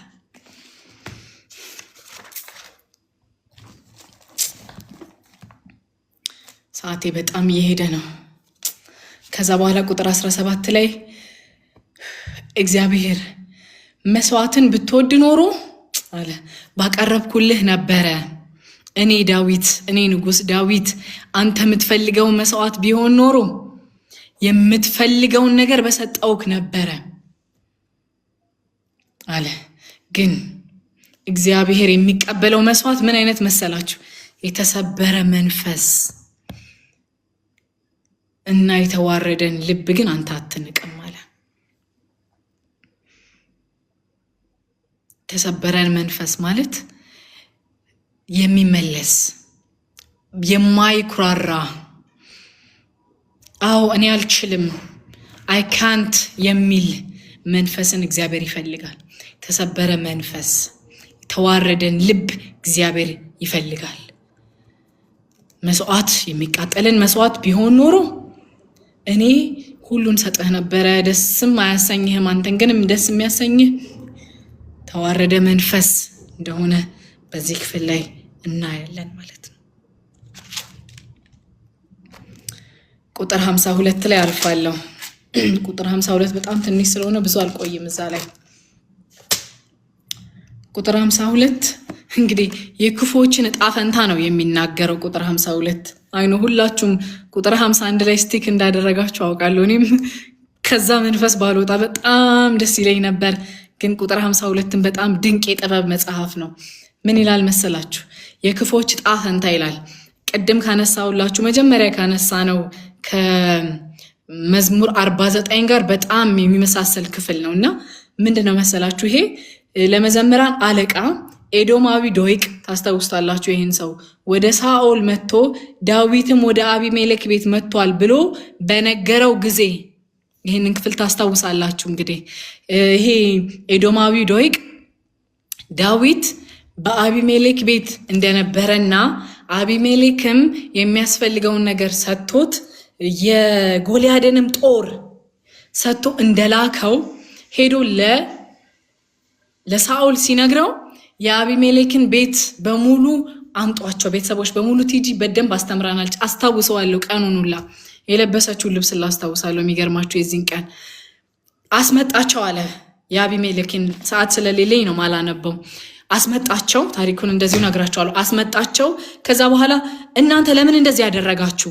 እኔን የሚያሳድደኝን ሊያጠፋኝ የሚፈልገኝን ዳዊትን ለምን ብለህ ሰፖርት አደረግከው ሲል፣ እንዴ ዳዊት የልጅህ ባል እንደገና ደግሞ የጋሻ ያን ላንተ እኮ በጣም የቅርብ ሰው ነው። አይ ዶንት ኖ እያሳደደህ እንደሆነ እኔ አላውቅም ነበር ብሎ አቢሜሌክ ይነግረዋል። ከዛ በኋላ ይሄ ዶይቅ ከነገረው በኋላ ማለት ነው ከዛ ግደሏቸው እንዳለ እናስታውሳለን። ዳምቲጂ መገዛትና መታዘዝን በዚህ መካከል ነገረችናል። እኛ አንገልም አሉ፣ ያከብሩታል ይወዱታል፣ ግን አልተገዙለትም በሚል ሐሳብ ማለት ነው። ከዛ በኋላ ይሄንን ግደል ሲሉት 85 ካህናትን እንደገደለ ይሄ ሰው። ከዛ በኋላ እንዲያውም ታስታውሳላችሁ እናንተ እነዚህ ካህናቶች በመሞታቸው ምክንያት የእግዚአብሔር ድምፅ ጸጥ እንዳለ፣ የእግዚአብሔርን ድምፅ የሚያመጣ ካህን እንደጠፋ፣ ሙት ቀስቃሿን ሳሙኤልን ቀስቅሽልን እስከ ማለት ድረስ የደረሰበትን ኢንሲደንት ታስታውሳላችሁ እናንተ። አሁን ይሄንን ሁሉ ስቶሪ ሲሰማ የዳዊት መዝሙር ይሄን ኢንሲደንት ከሰማ በኋላ ማለት ነው የዳዊት ትምህርት እንደዚህ ነው ያለው። ዳዊት ምን አለ መሰላችሁ? ኃያል ሆይ አለ። ይሄ እንግዲህ የእውነት ዶይቅ ኃያል ሆኖ ሳይሆን ይሄ የሆነ በቃ ኃያል ነኝ ብለህ ታስባለህ ግን አይደለህም። አሁን የሆነ ጉልበት የሌለውን ሰው ምናምን ጉልበተኛው ምናምን እንደምንለው አይነት ነው። ኃያል ሆይ በክፋት ላይ ትኩራራለህ፣ አንተ በእግዚአብሔር ዓይን የተናክነህ ይለዋል። እንዴትስ ዘውትር ትታበያለህ? አንተ ማታለልን ስራዬ ብለህ ይዘኸዋል። አንደበትህ እንደሰላ ምላጭ ጥፋትን ያውጠነጥናል። እግዚአብሔር ቃል ሲናገር አንደበት፣ ክፉ አንደበት የትውልድን ሩጫ እንደሚገታ እናውቃለን። አሁን ይሄ ሰውዬ በአንደበቱ ነው ባይዘው ያንን ሁሉ ካህናት ያስገደለው። በተናገረው ነገር ነው ያ ሁሉ ካህን የሞተው። አንተ አንደበትህ እንደሰላ ምላጭ ነው፣ ጥፋትን ያውጠነጥናል። እውነትን ከመናገር ይልቅ ሐሰትን መናገር ወደሃል። አንተ አታላይ አንደበት ሆይ ጎጂ ቃላትን ሁሉ ወደድክ። ይሄ ሁሉ የሆነው በአንደበቱ ምክንያት እንደሆነ እናያለን። እግዚአብሔር ቃል ሲናገር አንደበቴ ላይ ጠባቂን አኖር ይላል። ወዳጆች ማለት አሁን ይሄ ሰውዬ ሞቲቭ ቀጥለን ስናየው ሞቲቭ ገንዘብ ለማግኘት እና በሳኦል ፊት ተቀባይነት ለማግኘት እንደሆነ ይናገራል። ግን ሰው for so many reasons ይዋሻል፣ ሐሰትን ይናገራል። አንዳንዴ ልማድ ሆኖበት ይናገራል። መዋሸት ልማድ ይሆናል። አይገርምም? ከዛ በኋላ ማንም ሰው ማለት ባትዋሺ ምንም የማትሆኝበት ሁኔታ ላይ ሰው ይዋሻል። ለምን ሲባል ራሱን መዋሸት ደረጃ ላይ ደርሶ ማለት ነው። የት ነሽ ብዬ ስጠይቃት አሁን አንድን ሰው እንደዚህ አይነት ሰው አላጋጠመኝም። በርግጥ ግን ይህ አሁን ቤት ብትሆን ትምህርት ቤት ብትሆን ለኔ ምንም የሚያመጣው ለውጥ እኮ የለም። ግን ቤት ሆነ አንድ ሰው ትምህርት ቤት ትላለች። ለምን ሲባል ውሸት ለምዶባት ነው። ይለምዳል ውሸት። አንደበት ሞር ያወራነውን ነገር ይወርሰናል። ከበጎ ነገር ይልቅ ክፋትን፣ እውነት ከመናገር ይልቅ ሐሰትን ወደድክ። አያችሁ ምን እንደሚወድ? የሚወደው ራሱ ሐሰትን መናገር ነው። ከዛ በኋላ እንደዚህ ይላል፣ እግዚአብሔር ግን ለዘላለም ያንኮታኩታል ይላል፣ ከድንኳንህም ነጥቆ ያወጣሃል ይላል። ከተተከልክበት ይላል። እንደም እንግሊዘኛውን ሳነበው ከተተከልክበት ይነቅልሃል ይላል። ፍሬ እንዳታፈራ እንዳታድግ እግዚአብሔር ይነቅልሃል ይላል። ከሕያዋን ምድር ይኸው ከሕያዋን ምድር ይነቅልሃል ነው የሚለው። ይሄ ከድንኳንህ መንጥቆ ያወጣሃል። ለምን ሲባል ትራንስሚት ስለሚያደርግ ስለሚጋባ መነቀል ያለበት መነጠቅ ያለበት ስለሚተላለፍ ነው።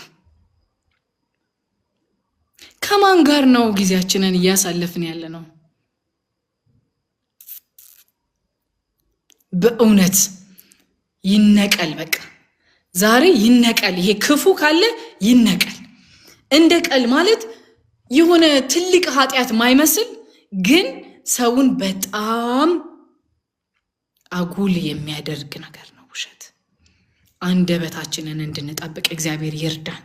አቤት ሰዓቱ። ከዛ በኋላ ግን እንደዚህ ይላል፣ እኔ ግን ይልና ይናገራል። እኔ ግን እንደ ለመለመ የወይራ ዛፍ ነኝ፣ ከዘላለም እስከ ዘላለም በእግዚአብሔር ምሕረት እታመናለሁ። ስላደረክልኝ ነገር ለዘላለም አመሰግንሃለሁ። ስምህ መልካም ነውና ስምህን ተስፋ አደርጋለሁ፣ በቅዱሳን መካከል አመሰግንሃለሁ ብሎ እዚህ ጋር በእምነት ሲናገር እናያለን ማለት ነው። እግዚአብሔርን ቁጥር 7 ላይ ይሄ ሰው ምን አይነት ሰው ነው ያልን? ቅድም ከቁጥር 49 ጋር ይገናኛል ያልኳችሁ ለዚህ ነው። እግዚአብሔርን መጠጊያው ያላደረገ ነገር ግን በሀብቱ ብዛት የተመካ በክፋቱ የበረታ ብሎ በዚህ ክፍል ላይ ሪፈር ያደርገዋልና በቃ እኔ ግን ይላል ዳዊት አይኖ ሳውል ያንን ሁሉ ሰው ፈጅቷል። አዎ እኔ ግን ይላል በእግዚአብሔር ቤት እንደ ለመለመ የወይራ ዛፍ ነኝ። ምክንያቱ ለምንድን ነው ሲባል የተተከለው ምን ላይ ነው ሲባል የእግዚአብሔር ምሕረት ላይ የእግዚአብሔር ፍቅር ላይ ነው የተተከለው እንጂ ባለው ነገር ላይ እንዳልተተከለ እናሳይል። ስለዚህ መለምለም ነው። ለምን? የተተከለበት ቦታ የሚያለመልም ስለሆነ ማለት ነው። ስለዚህ የተተከልንበት ቦታ በእግዚአብሔር ላይ ከሆነ መለምለማችን አይቀርም ማለት ነው።